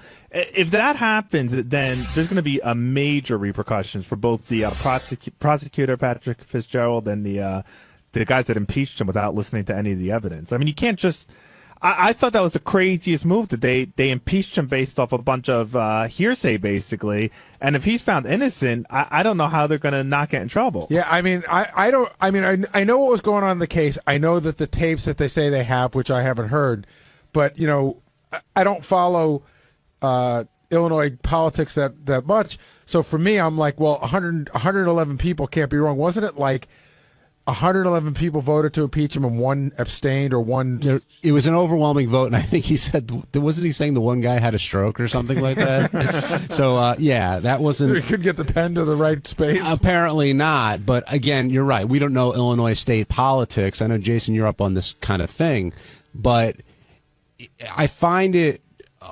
When you're innocent, and let's assume he's innocent now, what does he do? I mean, do you write a book? Do you make money any way you can to support yourself as you're fighting your case? Or because it seems like he's, and I'm not saying it's right or wrong, but he's, taking the celebrity and factoring that into this. Like, he's making the next move if he's found guilty. Well, he's also using his celebrity to sort of, keep afloat. Again, if he's innocent, write the book, do as much as you can to keep yourself in the public eye before people forget about you, don't give a shit about you. Now, Jason, do you think there's partisanship going on with this? No, not from everything I've read about the case. No, actually, it sounds like the Democrats are more angry at him than the Republicans are. And I know he was implying today that this might have started, from a Republican movement to oust him. But as far as I can tell, both political parties hate his guts. And getting back to the politician comment, I have a better example of what I meant by that. a lot of times he would say, I wish I can answer that question, but I can't, or, kind of dance around it. Yet the questions he wanted to answer, he answered. And the ones he didn't want to, he couldn't really talk about. And that's like the classic politician move to me. Well, it depends. I mean, yeah, I guess you're right. I mean, I don't know exactly what's involved and what you're allowed to answer or not. Only he knows what he's, under indictment for and what he can and can't talk about. And the other questions he didn't want to answer were about dating the captain of the cheerleading team in high school. Yeah, I thought it was weird because... Were you put off at all by that, Chase? I mean, I would have liked to hear it, but listen, dudes don't brag. How's he going to get other chicks? If he goes in and talks about, he gives up all the details on the cheerleader, how's he going to get the next cheerleader? Now, before Rod came in, he was being held up in the hallway. Do you know what was going on there? No, he wasn't being held up. We were running behind. He had to sign the release, and then I noticed that. So we have two green rooms here. If when you see the door open to the studio, if you see it on Howard TV, there's a green room on the right-hand side. There's a green room on the left-hand side. So on the right-hand side was 𝗛𝗲𝗿𝗍 and his sister's girlfriend, and his PR people and all that. And on the left side, we were set up for the Shaun King polygraph that never happened, which was Ed Torian. So I noticed that Mr. 𝗛𝗲𝗍 was in there talking to Ed, and it seemed like a very nice conversation. I got bombarded by everybody else, like, why is there a polygraph here? And I had to explain who Shaun King was and what was going on. And I was like, it's not for him. Don't worry. We're not putting him under a polygraph. And Ed was... Although I got to tell you, Howard's a crack-up, because he did put it out there in a very subtle way. He said to him, do you ever think about taking a polygraph? And, if he'd have said yes, then I would have gone, we have one right here. But Ed was there and ready to go the entire show, to his credit. Yeah, no, he stayed as long as I told him to. But I was dying to know what they were talking about, because as he walked in, 𝗛𝗲𝗍 said to Ed, I thought you could hear it on tape. He walks in and he goes, take care, Ed. Good luck with the wife, or say hi to the wife. Gus in Georgia, welcome to the wrap-up show. Hey, thanks, guys. How you doing? Good, Gus. How are you? Quick question. The 𝗛𝗲𝗍 thing, Mm-hmm. Did you guys not feel greased out by the guy, like he was just a total liar? Well, it's hard to tell. Again, we don't know that much. Listen, from everything we've read, here's the thing. The smoking gun, from what little I know about it, are these tapes. So have we heard the tapes yet? Well, the thing is that he took, the way... No, but answer the question first, Gus. Has anybody heard the tapes where he says the things that they said that he said, that the seat is for sale? Oh, right. No doubt that it's just kind of, they pick and, they're choosing what they wanted to show the prosecution. But just the fact that he wants to trade something like that for personal gain, But how do you know? Has anybody heard the full transcript of the tape, seen the full transcript, or heard the full tape? That's what I'm asking. No, there's a court order against all of that. Right. So it sounds like, from what they say are in these tapes, that he's guilty, but nobody's heard or seen them. Why is it taking them so long to get to them? Well, that's fair enough. They probably don't have enough of a case to bring it to court. But in the court... Well, how much more of a case do you need? The guy's on tape, according to them, saying, I'm selling the seat. Right. But the thing is, it's like personal gain for your office, and that's how the government, the Illinois, the assembly in Illinois looks at it. They don't have to have that burden of proof. They just have to show that there was you're using your public office. I got it. So I'm saying, so show it and show it and prosecute the guy. Right. Well, and I think that's what we're saying the whole time. Like, the reason why they're letting him go out there and go and sort of try to build up trust on his side. It sounds like he's guilty, but why haven't they gone yet? And Gus, I think he did sound very slick, but that doesn't necessarily mean that he's being dishonest. Right. Another thing that Rod said was he talked about gay marriage, and he said I guess you can explain who was in the green room and how. Well, his sister and his sister's, I guess, partner, but he said he called her his sister-in-law, which I thought was really funny. But his sister and his sister's partner are gay, huge fans of the show for ages and ages. Always thought that Howard has been very supportive, and that's who he brought with him. And he said that he fully supports his sister and is all for gay marriage, but When it comes to the state, I forgot the wording he used, but they're not there yet. Fred and I were just talking about that. Fred said that he felt that he called the people of Illinois stupid without saying it. I thought that he was being much fair. I didn't think it was being that unfair. I thought he was sort of saying that I think that it's inevitable that gay marriage will be allowed in this country, and I agree with Howard's comment that in 20 years down the road, we'll be like, what was the big deal? But everybody's got to sort of get there on their own. Sometimes you can't just shove it down people's throats. And what he's saying is that the people of his state aren't quite ready yet, but he feels that it's moving in that direction. But the other thing I have to tell you was, he said that that's when he called her his sister-in-law. He said they went to a gay pride parade where they held up his picture with the Ghostbuster sign through it. I love that. And he respected that. Yeah, on some level. Hi, this is Richard Christie. And on Tuesday's wrap-up show, I talked all about my love for Halloween. Personally, I don't know what the hell they're talking about, me being immature and that I should grow up. And it's just something that I enjoy. I don't see a problem with it. I love Halloween. You know, fuck it. You know, I'm a young at heart. So here it is. Check it out.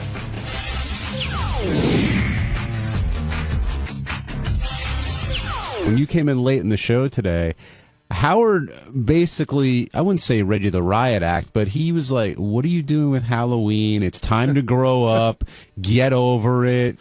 And he seemed pretty serious about it. Did you think he was being serious? Time to put away childish things. Well, hey, I'm 35. You can't teach an old dog new tricks.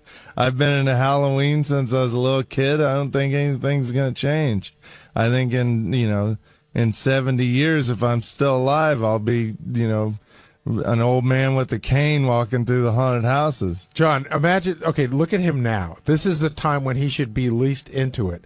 Now, fast forward, imagine Richard in, say, 10 years with a 5-year-old. Now he's got a reason for Halloween. Yeah, usually the kids are what get you back into it, or that, okay, I'll put on a costume and walk around with you guys, but you don't need the kids to get you going. No, I love it. I mean, Gary, do you get, real excited at Halloween when you take your kids out and stuff? I hate dressing up in a costume. I think it's the biggest waste of time. When Mary and I go to a costume party, I do the least I can do. One year, the first year we got invited to our neighborhood, I put on my Mets jersey, drew a mustache, and went as 𝗦𝗵cie𝘄𝗿𝗍. I don't enjoy it. But different strokes for different folks. Yeah, you asked me, and I'm just giving you my answer. Yeah, no, I know, but I'm saying with Howard yelling at me about it, it's like, well, I could never be into chess, which Howard is into. I could never be into Dancing with the Stars, which he said he doesn't watch anymore, but a lot of the stuff he's into is not my thing either, but I would never expect him not to be into it. Right, but even so, okay, Howard's into chess, and he talks about chess a lot.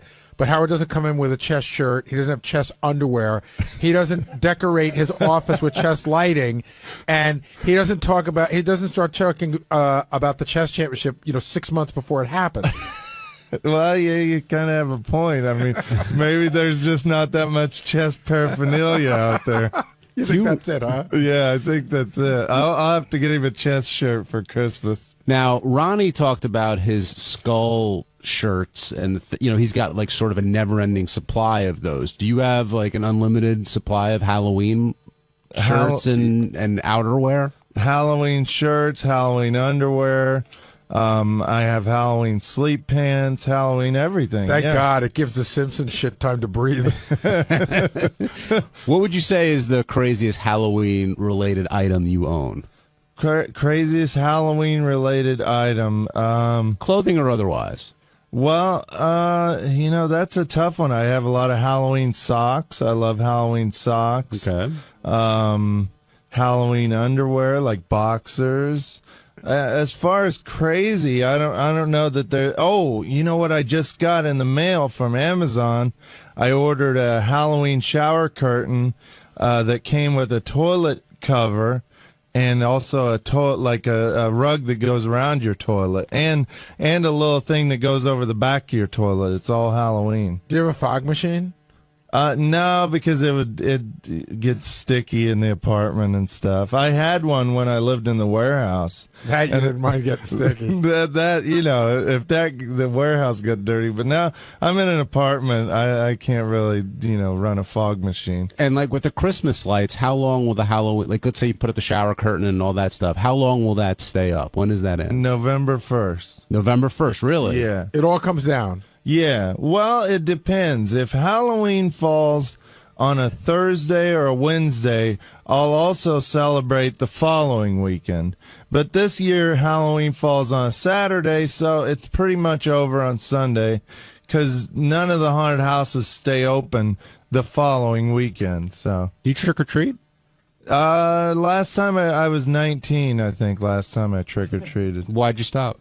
I don't know. That's a good question. I love it.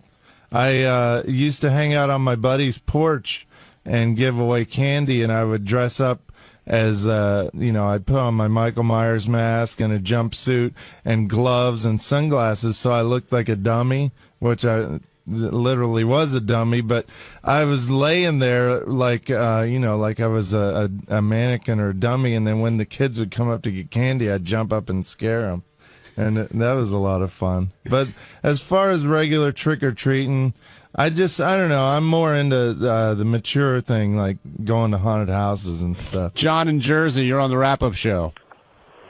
Yeah, I'm just calling up to defend Richard, but I can't defend on him ripping his cock out around different guys. But with the Halloween thing, I mean, it's just something he enjoys doing. I mean, people have different interests. That's something he likes to do, So you think Howard was wrong for telling him to grow up? Well, no. I mean, Howard does a lot of foolish things. Every 9 seconds, I'm sure he has to go out and wash his hands and use antibacterial stuff. I mean, but with the Halloween, that's just something he enjoys. Lots of different people enjoy different things, and that's what Richard enjoys. Right on, buddy. Thanks.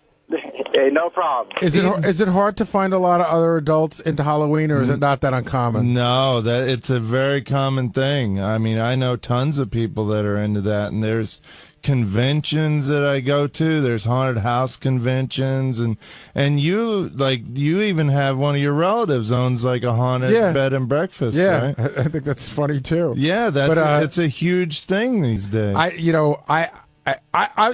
think it's interesting that you're into it and stuff, and I'm not against you being into it, but I would think that if I knew a grown-up who was that into Halloween who didn't have kids, they'd be at the top of my pedophile watch list. It's nothing to do with that. It's just enjoying the season and this time of year. Like, it's the same as enjoying Christmas, which Christmas is right up there for me, too. I just love that time of year. I love horror movies and heavy metal. Like, my favorite heavy metal singer is King Diamond, and he has a song called Halloween. And every one of his albums are about ghosts and creatures and stuff, and I love that stuff. David in California, you're on the wrap-up show. Yeah, hey, Richard he takes Halloween extreme just like he takes all the gay shit to the extreme. The bottom line is there's people like myself that are, normal guys that, Halloween when I was a kid was always a time of freedom, the night. So I like to decorate my yard, and I first started when I didn't have kids, and now I do. And it's just a great time. It's great to see the kids come up and get scared, and they're enjoying it. And I'm thinking they're enjoying it like I did when I was a kid, Well, David, I think the difference and the point Howard was trying to make is Richard's wearing Halloween shirts every day for months. I mean, it's not like on that day all of a sudden it all comes out. It's almost an obsession with Richard. And again, we're not judging it. We're just telling you how it is. And I even have dreams. I have nightmares where in my nightmare I forgot to celebrate Halloween. There was no Halloween. Yeah, and I'll wake up, in my nightmare, I wake up Halloween morning and I'm like, holy shit, I forgot to celebrate Halloween. And it's such a bummer. And then I'll wake up and realize, it's September 5th and I still have time. So that means you're gay.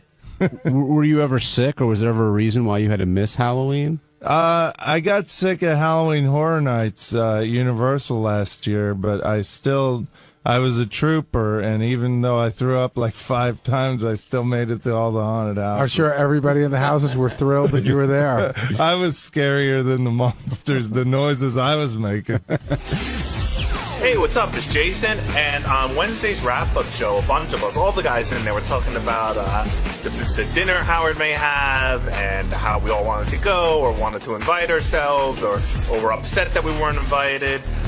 Everybody that is except JD, I'm not really sure what his opinion was, because I didn't really understand a word that came out of his mouth. But maybe you guys can figure it out. Check it out.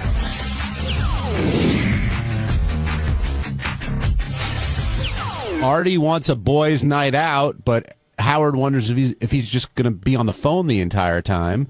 And JD gets recruited for the boys' night out as well. But, oh, he did? So we're up to how many people? Well, Howard asked him, but JD didn't respond. There was really no official answer or anything. Whatever, it doesn't matter. Well, he asked you. Yeah, well, okay.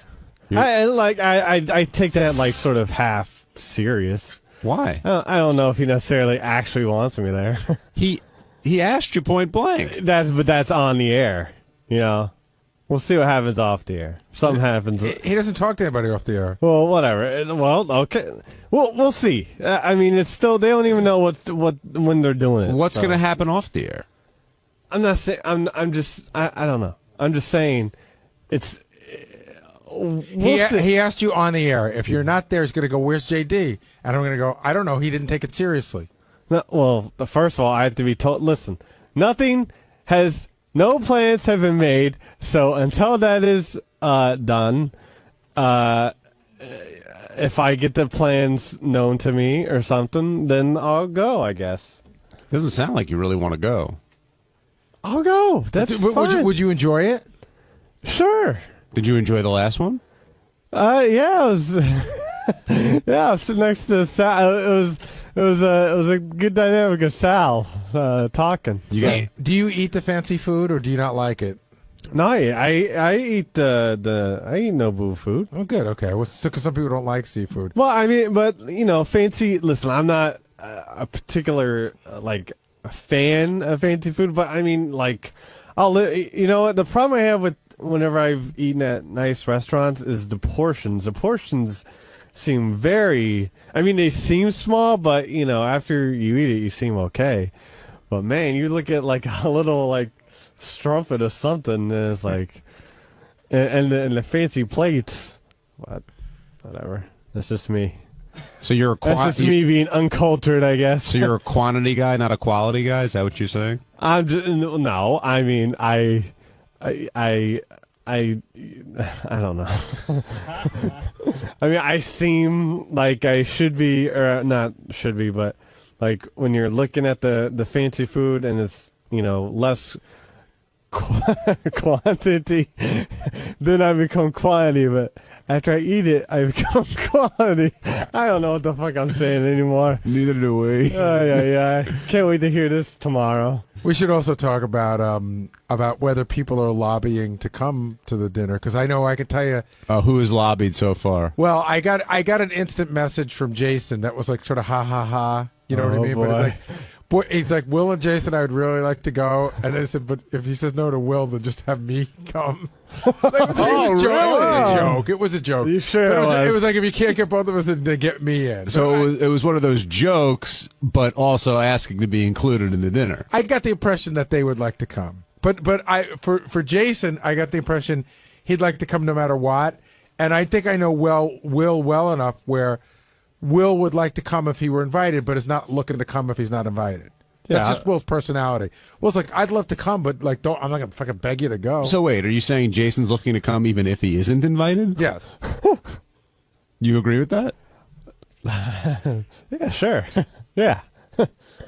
And then I'm waiting for Sal. Sal hasn't approached me yet. Usually what happens... Well, isn't Sal basking in the glory of being the hit at the last dinner? Right. And then, Shuli comes to me, and he's interviewing me for Howard 100 News, and he goes, well, since Sal was such a hit at the last one, certainly be invited to this one. I go, yeah, but you're forgetting all the stuff that happened between that one that wasn't at the dinner. He didn't get invited to the wedding. He didn't get invited to a lot of parties. That was all since then. And usually what will happen is if it depends on who the guest list is, but say if it were me, Fred, and Artie and Howard, that'd be one thing. But if JD's in there, then Sal will come to me and he'll just shut the door and he'll go, Did I do something wrong? He's almost like Costanza. Should I have not done that? Because if anybody told me that was wrong, I would have done it. So, and then I think he can get like that. But I mean, we're also assuming that this is just going to be show people. I mean, this is Howard. I mean, Howard has friends. You know, he's got like Ross and Richie Notar and all these other guys. I got to tell you right now, I was looking for just dinner with me and Howard. I figured we'll just go have a quick dinner early in the afternoon, early in the evening. I'll be home in time. We both have to be in bed early.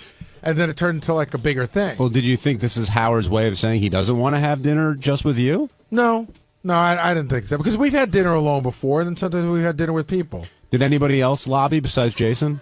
Not so far. He was the first. And only. But he won't be the last. I can guarantee you he will not be the last. So, Jason, you blatantly lobbied with an IM? Yeah. Posing as a joke? No, I wasn't a joke. Oh, I thought it was no, sort of, I was being dead serious. Oh, I thought it was sort of ha-ha, No, I would have wrote ha-ha afterwards. No, you know what happened? Real quick, when Will and I first started here, Gary did an amazing thing and set up a dinner with the two of us and Howard and KC. And we were both 22 at the time. We had both just started here, and we were both starstruck / scared out of our minds. So we blew it. I mean, we sat there in silence pretty much the entire dinner. And for 8 years, I was always hoping to get a second shot. You know, there's one of those things where the guys that started working for us, they were doing an amazing job, and I kept telling Howard that, and I go, you should get to know them better. And he said, okay, let's go out to dinner. But they're right, it was just me and Howard talking while they watched. We sat on our hands and didn't say a word. And not that, listen, if I went out again, I'm sure I'd be a dud. But we missed out on the last big dinner Howard put together that he would, describing on the air when everyone just kept saying, oh, JD wants to go, sure, throw him in. And I didn't say anything. And so I'm saying something this time. You should have like an audition dinner first. Who do I get? Who would audition me? Like, who do I have to sit with? Or a practice dinner. I don't know. Like, like Gary could. I don't know. Here's the problem. You can't. There's two dinners. There's one where Howard's there, and the one where Howard isn't. Because when Howard's there, it's almost like the Last Supper, and he's Jesus. Like, he's the focal point of everything.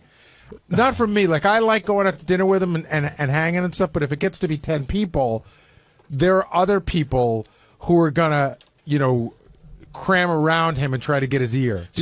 So would you, Gary, since you gave the initial invitation, would you rather limit it to the fewer the people, the better experience you're going to have? Because it went from you and Howard to you, Howard, and Artie, and then Fred got in the mix today. You know what? And now JD, may go if he wants to. I don't know if the invite is that. I don't know if whatever.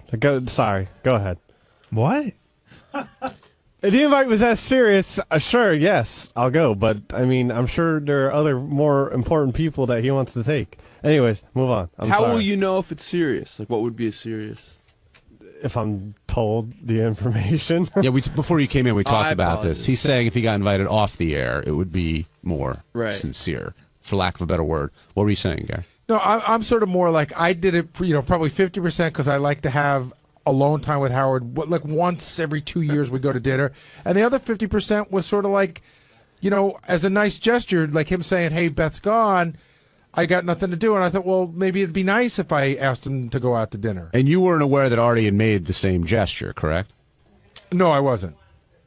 But, I mean, it's all good. I mean, that'd be great. But, listen, there's me and Howard out to dinner. There's me, Howard, and Artie out to dinner. And then there's 25 people and Howard out to dinner. It's just a different dinner. Hey, I'd still go. I know it's it's like sincere, and it's like and everyone feels the same way. And also it's maybe you're beyond this, but it's always good for your career. Like Howard's in charge. But doesn't it also feel like a little gay that we want to so much go to dinner with Howard? But I don't. I ask him to go to dinner once every 2 years. But I think, well, maybe not to you. And I think to a lot of people, it's like so important, and it's important to me too. But there's part of me, it's like, oh my god, it's so gay. Well, speaking of someone who asked to be invited to the dinner, I would say it's not like it's so important. Like I have to be at dinner with Howard, but like I said, there's 8 years between our first dinner and now, and that look, the time's running through the sand glass. I mean, in the hourglass here. You know, how many other opportunities are you going to get? I think I like being with Howard. I think the actual joy of it, though. I mean, I like him. I like you guys. I like everyone here. But the joy of it is not as big as the pain of not being invited. That's bigger. Yeah, we should ask Scott the engineer how that pain is, because he has yet to be invited to any dinners. I think he's developed a callus to pain. Yeah, Jason, you're complaining about Scott never had that opportunity. I'm not complaining. I just threw my hat in the ring. I didn't want to sit on the sideline like I did last time. That's all. Maybe you could have a dinner with like a table, and then like people like tables around the table. You know, there could be an inner table. I'll tell you what, if I get invited, I'm going to be on time. That's all I know. I'm going to be on time. I'm going to order quickly. I'm going to eat my food. I feel like the way Jason described it, it's almost like as a rookie, he went to the Super Bowl and didn't win, and he's never been back since. Exactly. Yeah. And now he's a veteran. That's a good analogy. Yeah, my career's coming to an end here. Right. Let's move. I need to get back to the Super Bowl. But isn't this would you say this lobbying is hurting or helping Jason's cause? Well, I don't think it matters. I think it's one of those things where if Howard heard it, he'd probably reacted to it in a positive way. He'd probably go, you know what? I hadn't thought of Jason, but yeah, you invite those guys. And then he'd go, Jesus, now it's me, you, Artie, Will, Jason, JD, Fred. I mean, Jesus Christ, you know, now it's the fucking Last Supper. On Thursday's wrap-up show, we end up talking a lot about autographs. Artie, Gary, Greg Fitzsimmons, myself, we were all debating what makes it worthwhile to go up to someone and ask them to sign a piece of paper. And naturally, everybody had very strong opinions about it. And speaking of strong opinions, Ralph then called in, and the two people that people love the most to hate on this show, Greg Fitzsimmons and Ralph Cirella, got into a little argument. Here we go.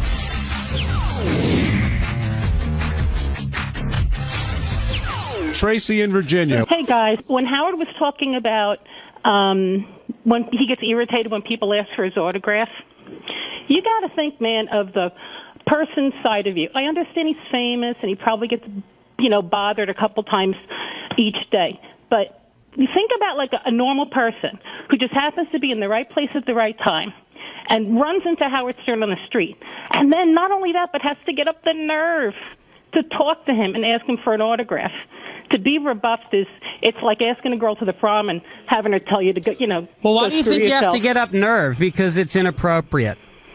Well, I don't know. Well, hold on. If I can answer a lot of this, because I've been with Howard for a long time, and we've gone through a lot of discussions regarding autographs. Like, I get him to autograph some stuff, some pictures, and he hates doing it.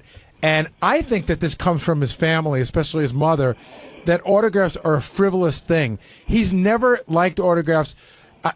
One time Jackie, Fred, and I gave him for his birthday, like nothing special, but it was a Mo Howard autograph. It was a picture of the Three Stooges. He loves Mo, and he goes, and I could tell right away he didn't like it.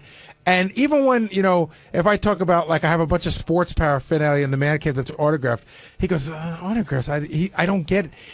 He wouldn't get it if he were Howard the Garbage Man. It has nothing to do with his celebrity. He just thinks that autographs are frivolous. Well, it's irrational because he's good at talking. He does a great radio show that he works his ass off on, and then he gets very little free time. And now, during that free time, at any random moment, he could be talking to Beth about, one of his relatives being sick, or you could be in the middle of a fight, and then you got to stop down, be cheery, and do something that it's not even what you do. You got to sign something. But you could say that of anybody who gets asked for an autograph. Clearly, Jason is fat. No, but as a fat guy, I have an opinion on this. It's it's not so much for asking the first time, because Howard could just say no. I think it's the people that won't take no for an answer. That's what fucking You opinionated tub of lard. It also depends upon the circumstance. I mean, Howard talked about he was at a school event with his daughter. You got to pick your spots, And it's not. It's also Howard saying no, but then he's like, he knows people are like saying, well, what an asshole when he says no. So, like, does he have the right to say no? course he has the right Yeah, to say you know, I got turned down when I was about 12 years old. I got turned down by Alan Alda for an autograph. Oh, what? Oh. And to this day, I still think he's an asshole for doing it. I mean, right? It could have been, and it could have been. It just could have been Alan Alda could have been having a ridiculously shitty day. Yeah, right. And but Or you're right. you're It a sticks, very ugly 12-year-old. it sticks with you for life. But No, how's it was Alan cute Alda as having a a shitty freaking day? button. Yeah. No Match way. didn't get picked up for 28th Who says season? no to a 12-year-old girl for an autograph? Ma'am, Alan Alda's an asshole, but not because he turned you down. Tracy, are there Well, any you're right. I circumstances? grew up in the same hometown as him, so, you know, people were always like, boy, you know, you think Hawkeye and he's all like happy-go-lucky. Guy was like a total dick sometimes. Oh, You yeah, wanted to people try to really talk should to him. try much harder to maintain their television persona during their real lives. I mean, Tracy, is there any... For your approval. You're like one of those people who goes up to Carol O'Connor and says, "Say nigga." Is there any... Say fag. Is there any situation where it's inappropriate to ask for an autograph then, according to you? Or should everyone just... You have to look at it. All right, I'm not a celebrity, obviously, but you got to look at it, man. When you finally freaking get to see somebody that you like, and then like you just want to stare at them, but then when you actually get the balls to go up and say, you know, hey, I like what you do, and they pretty much tell you to go screw yourself, and it's not like, you know. Well, what they're do in you, the what do you do for a living, proctologist's Dingbat? office. What do you do for a living? I'm a graphic artist. So, okay, so say somebody... I'm a graphic artist. So say somebody recognizes your work. What do you work on, comic books or video games? No, I worked on a real estate magazine. Oh, that's awesome. So somebody recognizes a house that you've written for sale on the side of, and they come up to you while you're talking to your child, and you're having a real moment where your child has just said, "Mommy, I really love you, You're but I'm taking the gay." soap out of your child's mouth. And someone comes up to interrupt you. But Greg, you're bringing up the worst case scenario. A lot of times people are just walking down the street, and what about that? Why don't you use that as an example better? Howard's walking down the street. He's not doing anything, but it's still his time. It's his time, and he works guess you're hard right. for it. It's not... I mean,